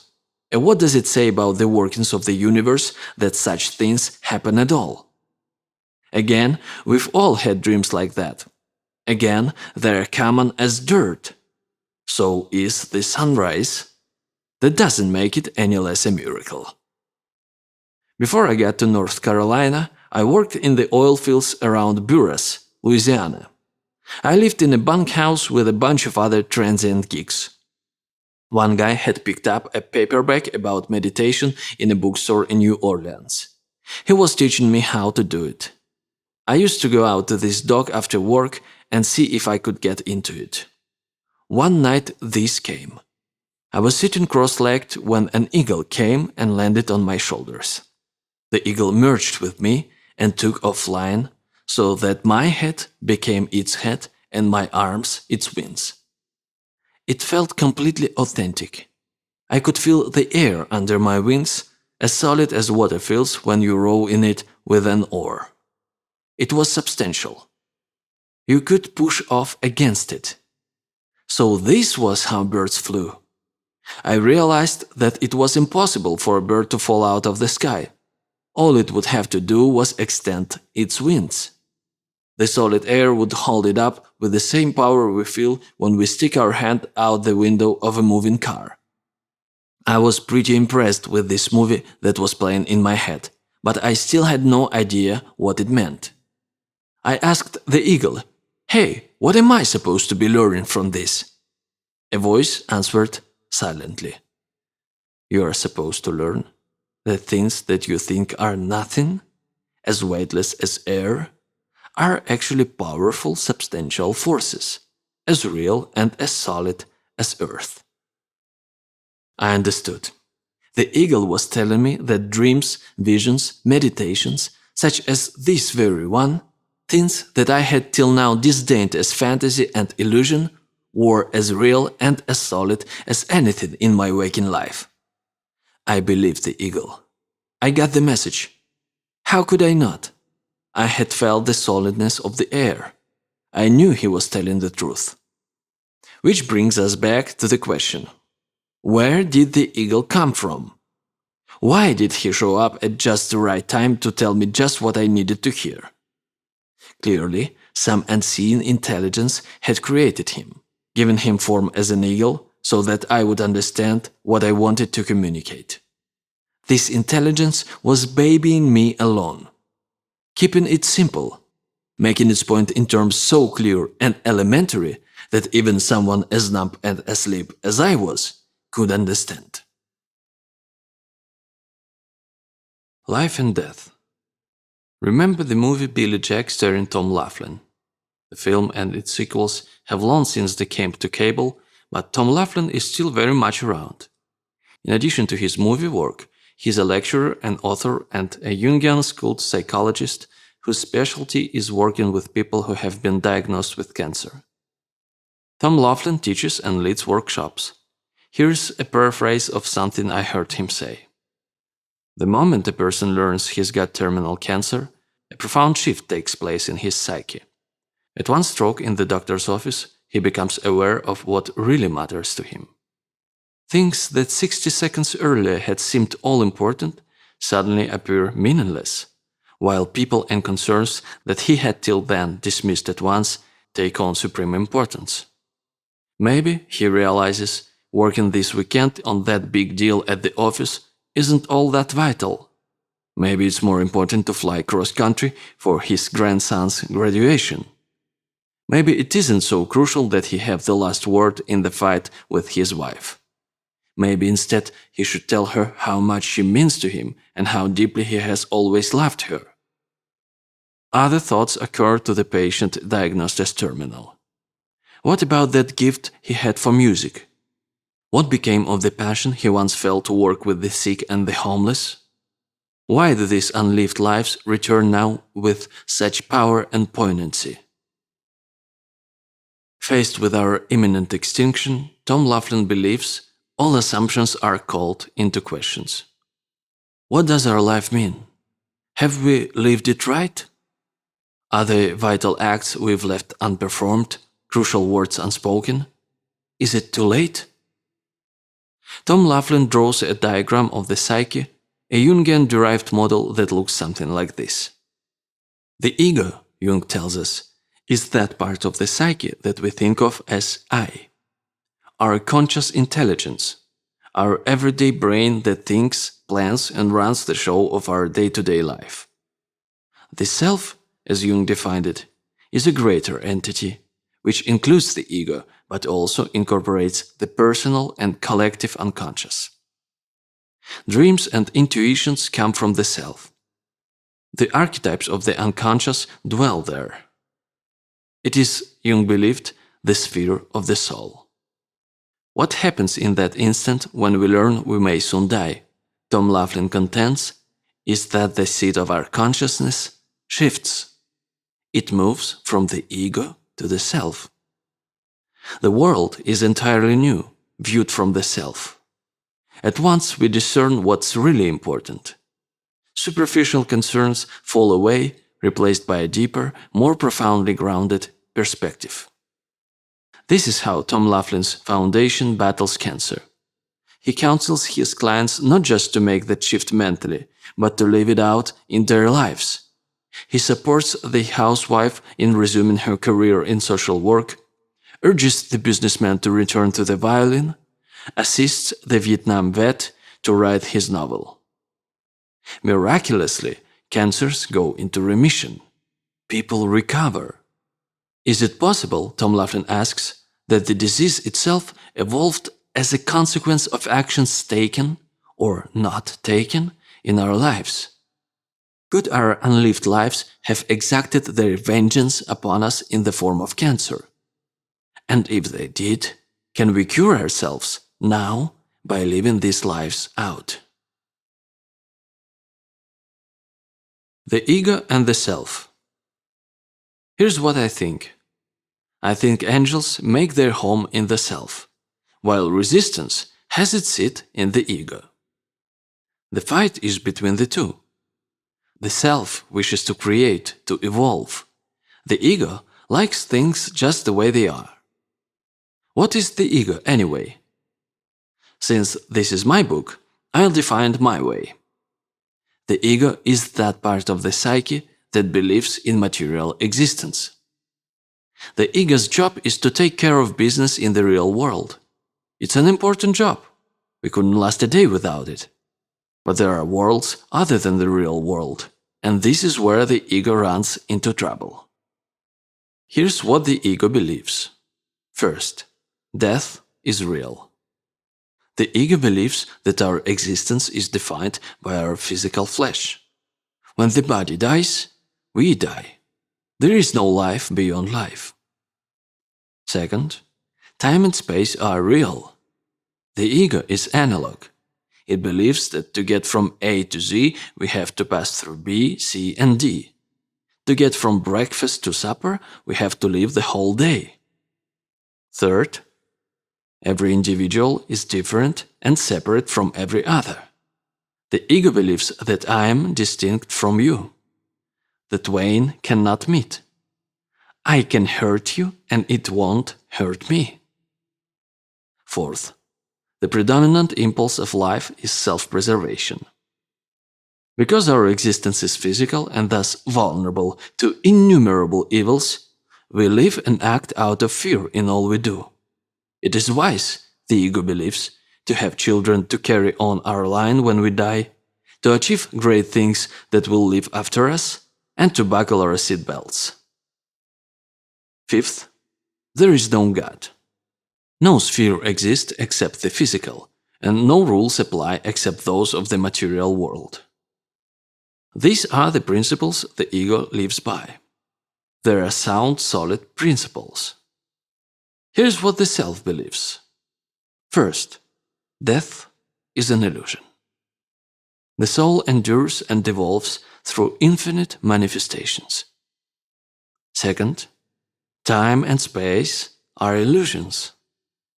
Time and space operate only in the physical sphere, and even here don't apply to dreams, visions, transports.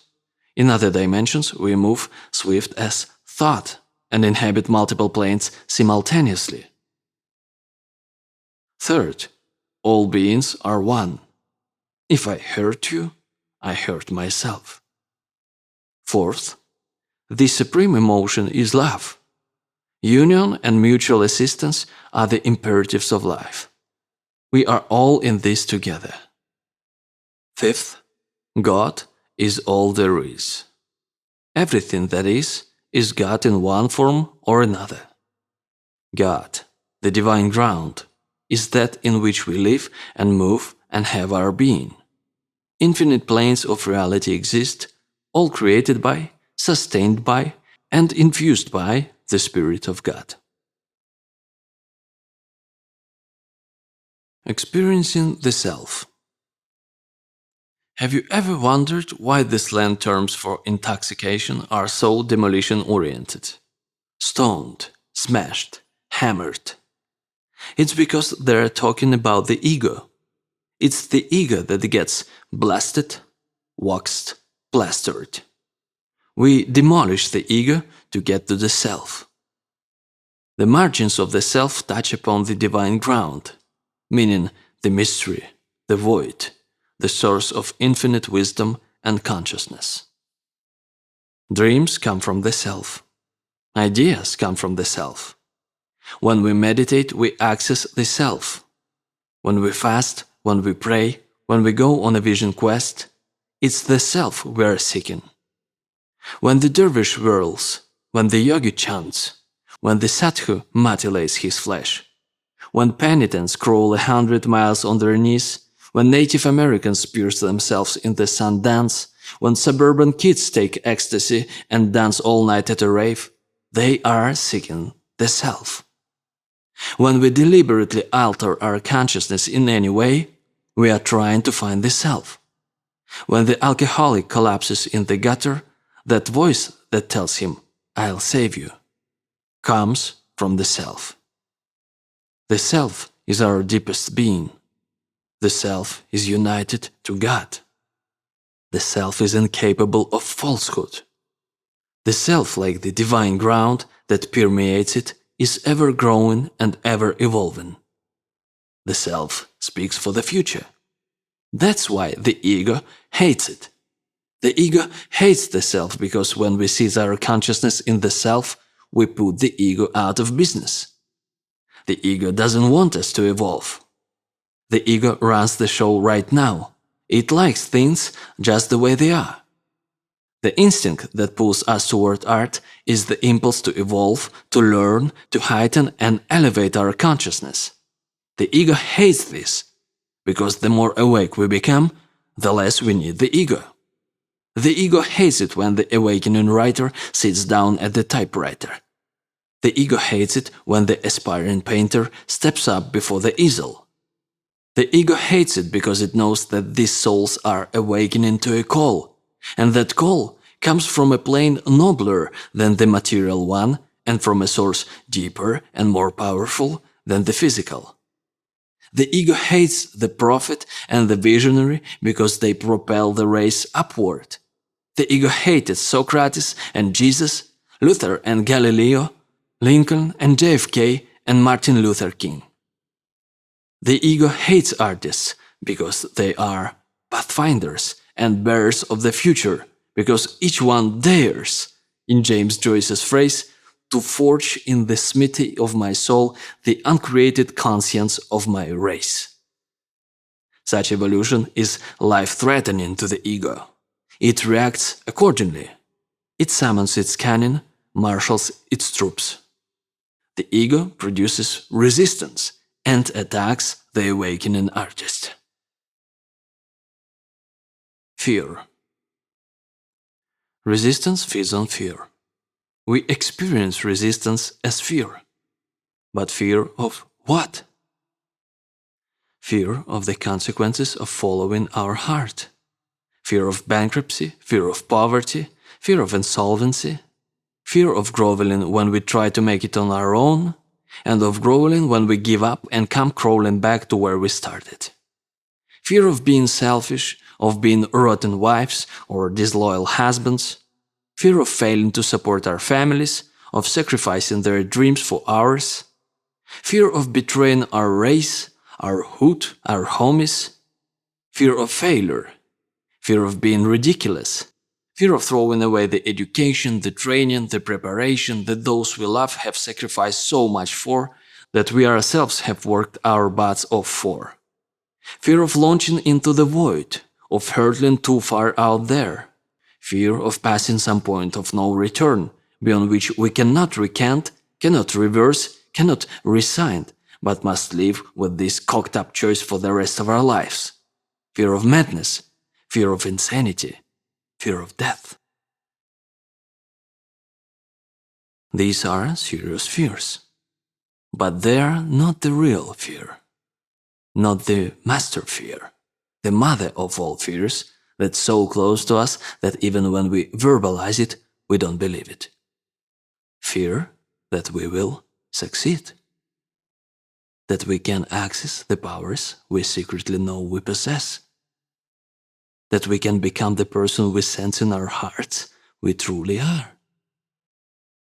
This is the most terrifying prospect a human being can face, because it ejects him at one go, he imagines, from all the tribal inclusions his psyche is wired for and has been for 50 million years.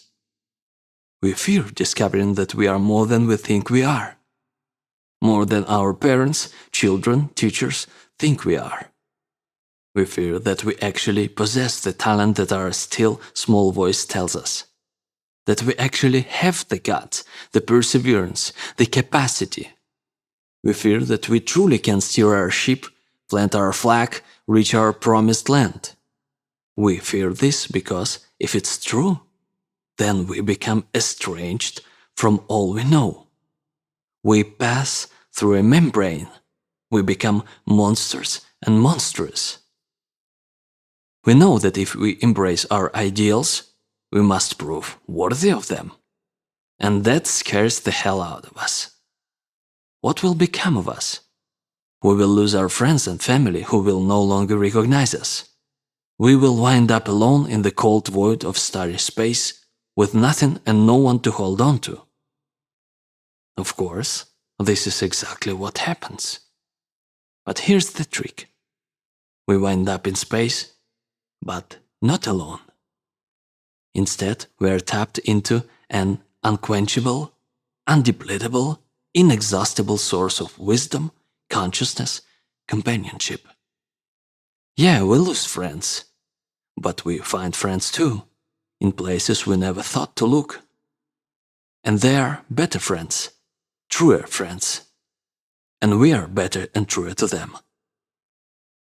Do you believe me? The authentic self. Do you have kids? Then you know that no one of them popped out as tabula rasa, a blank slate.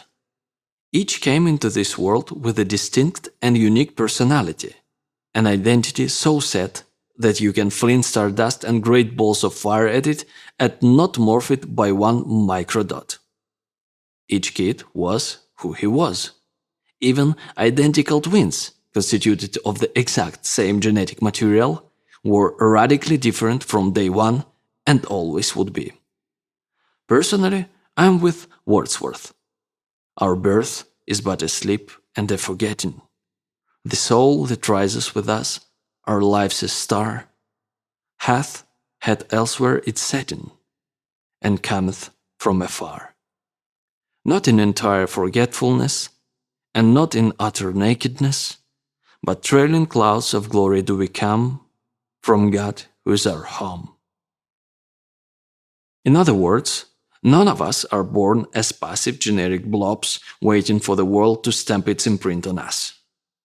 Instead, we show up possessing already a highly refined and individuated soul.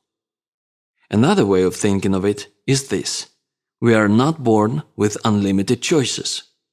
We can't be anything we want to be.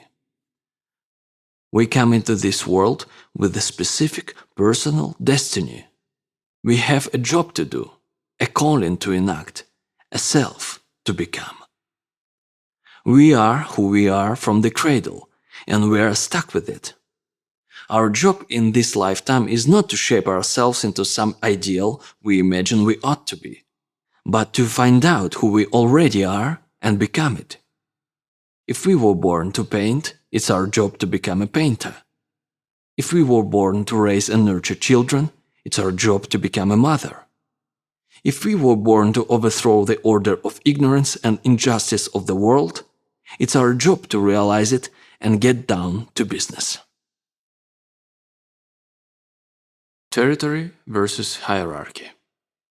In the animal kingdom, individuals define themselves in one of two ways: by their rank within a hierarchy, a hen in a pecking order, a wolf in a pack, or by their connection to a territory, a home base, a hunting ground, a turf.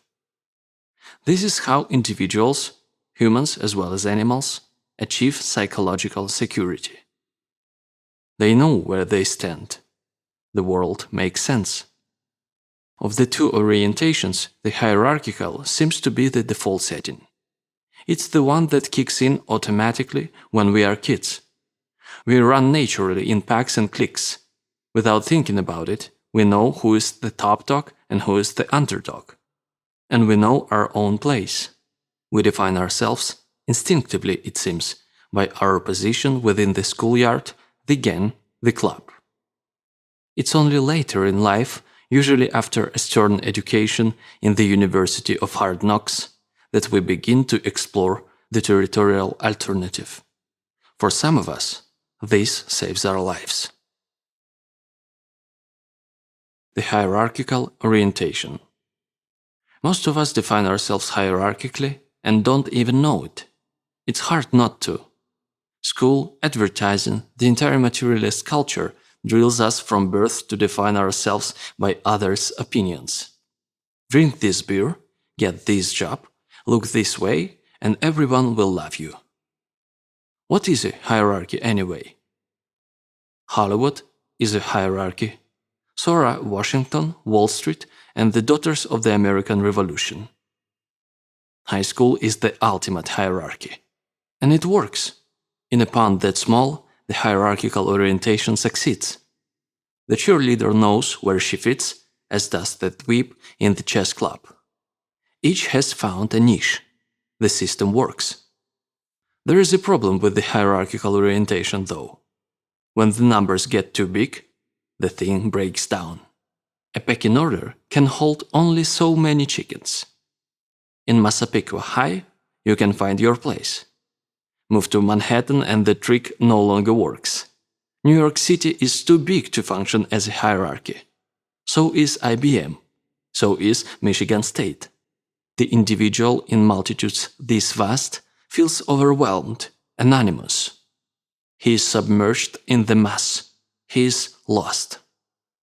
We humans seem to have been wired by our evolutionary past to function most comfortably in a tribe of 20 to, say, 800. We can push it maybe to a few thousand, even to 5 figures. But at some point it maxes out. Our brains can't file that many faces.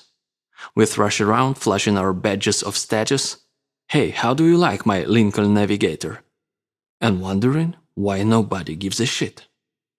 We have entered mass society. The hierarchy is too big.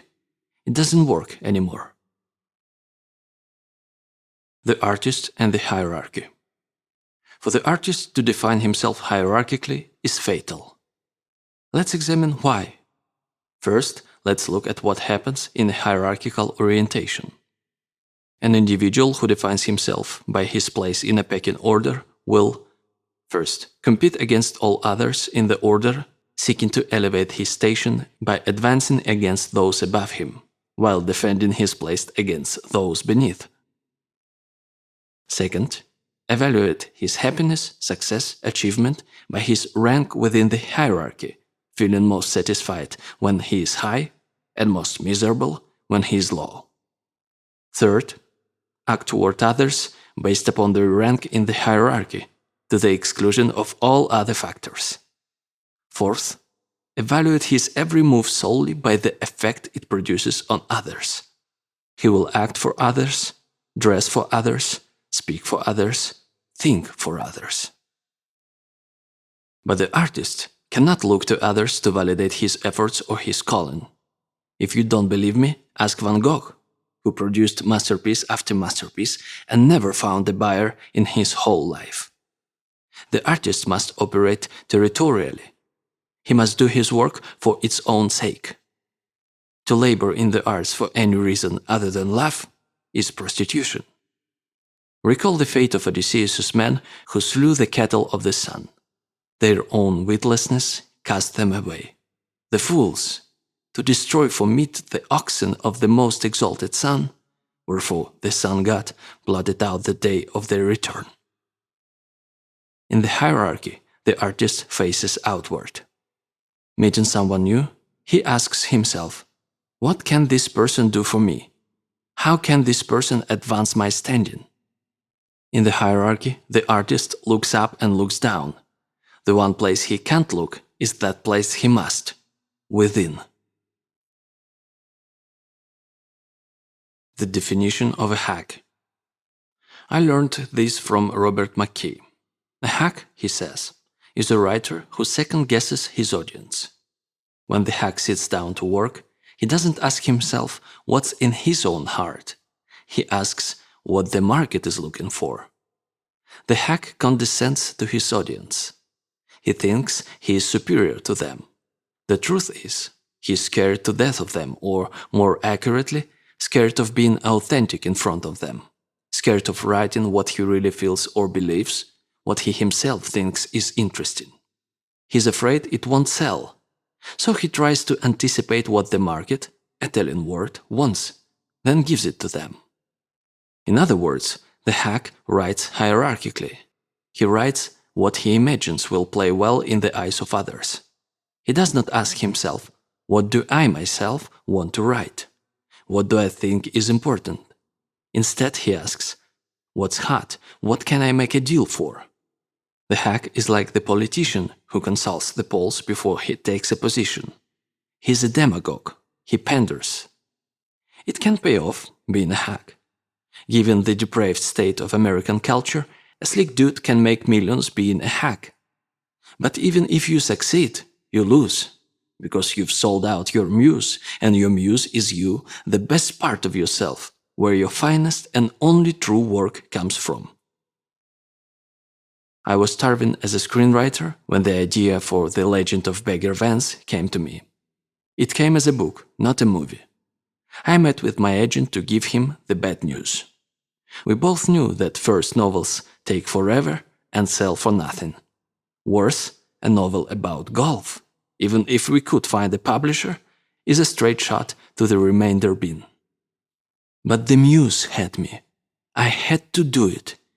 To my amazement, the book succeeded critically and commercially better than anything I'd ever done, and others since have been lucky too.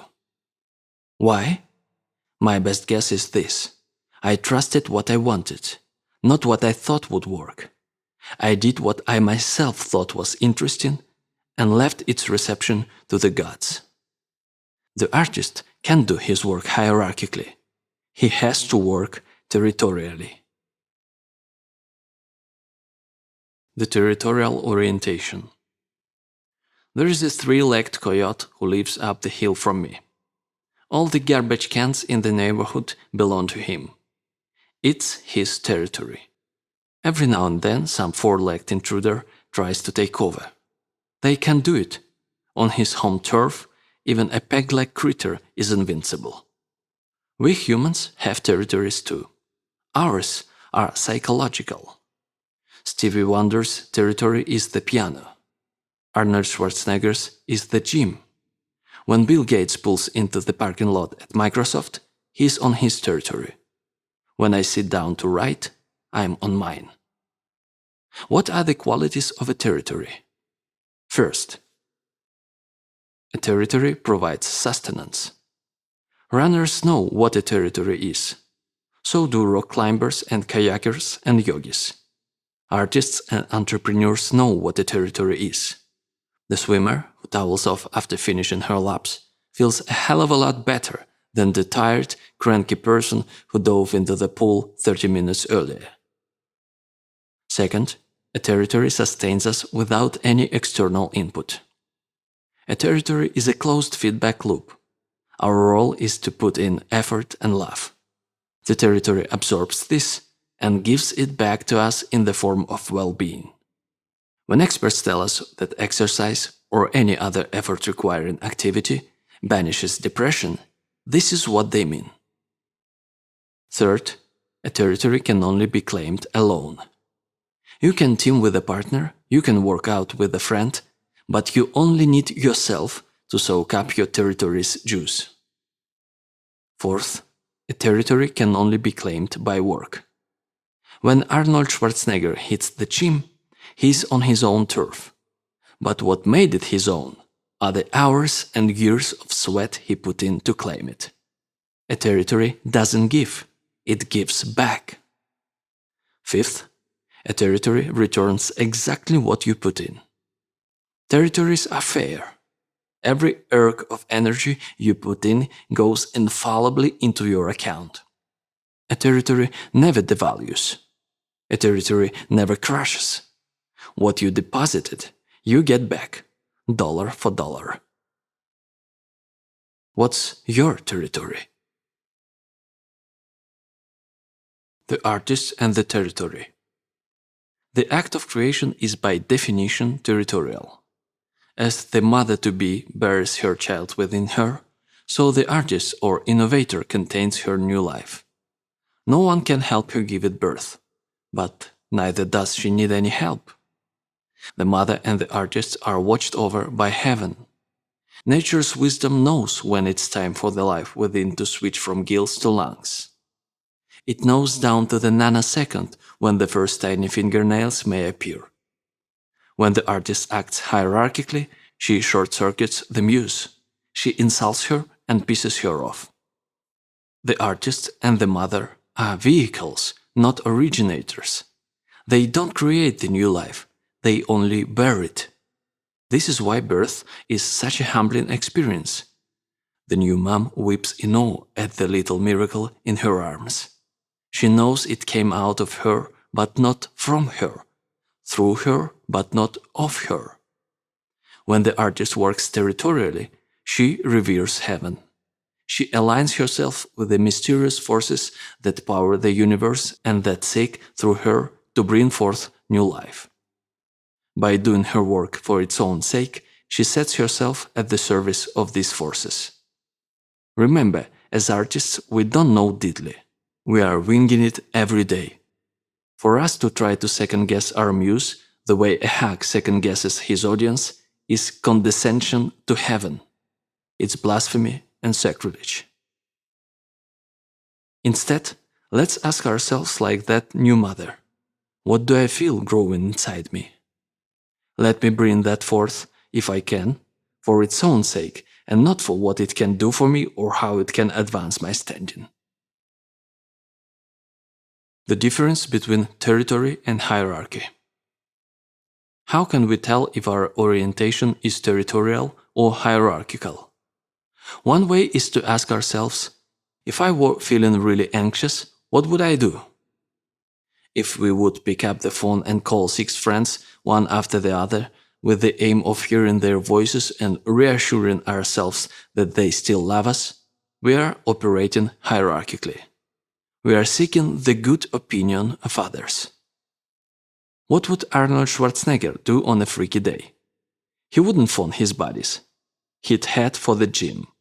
He wouldn't care if the place was empty, if he didn't say a word to a soul. He knows that working out, all by itself, is enough to bring him back to his center. His orientation is territorial. Here's another test.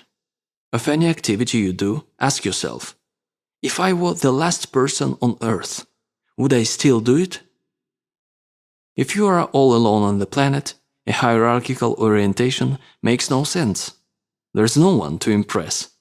So if you'd still pursue that activity, congratulations, you are doing it territorially. If Arnold Schwarzenegger were the last man on Earth, he'd still go to the gym. Stevie Wonder would still pound the piano. The sustenance they get comes from the act itself, not from the impression it makes on others. I have a friend who's nuts for clauses. If she were the last woman on Earth, she would shoot straight to Givenchy or Saint Laurent, smash her way in and start pillaging. In her case, it wouldn't be to impress others. She just loves clauses. That's her territory. Now, what about ourselves as artists? How do we do our work? Hierarchically or territorially? If we were freaked out, would we go there first? If we were the last person on Earth, would we still show up at the studio, the rehearsal hall, the laboratory? The supreme virtue. Someone once asked the Spartan king Leonidas to identify the supreme warrior virtue from which all others flowed. He replied, contempt for death. For us as artists, read failure. Contempt for failure is our cardinal virtue. By confining our attention territorially to our own thoughts and actions, in other words, to the work and its demands, we cut the earth from beneath the blue-painted, shield-banging, spear-brandishing foe. The fruits of our labor. When Krishna instructed Arjuna that we have a right to our labor but not to the fruits of our labor, he was counseling the warrior to act territorially, not hierarchically. We must do our work for its own sake, not for fortune or attention or applause. Then there's the third way proffered by the Lord of Discipline, which is beyond both hierarchy and territory. That is, to do the work and give it to Him.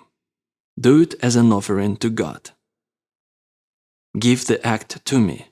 Purged of hope and ego, fix your attention on the soul, act and do for me. The work comes from heaven anyway. Why not give it back? To labor in this way, the Bhagavad Gita tells us, is a form of meditation and a supreme species of spiritual devotion. It also, I believe, conforms most closely to higher reality. In fact, we are servants of the mystery. We were put here on earth to act as agents of the infinite, to bring into existence that which is not yet, but which will be, through us.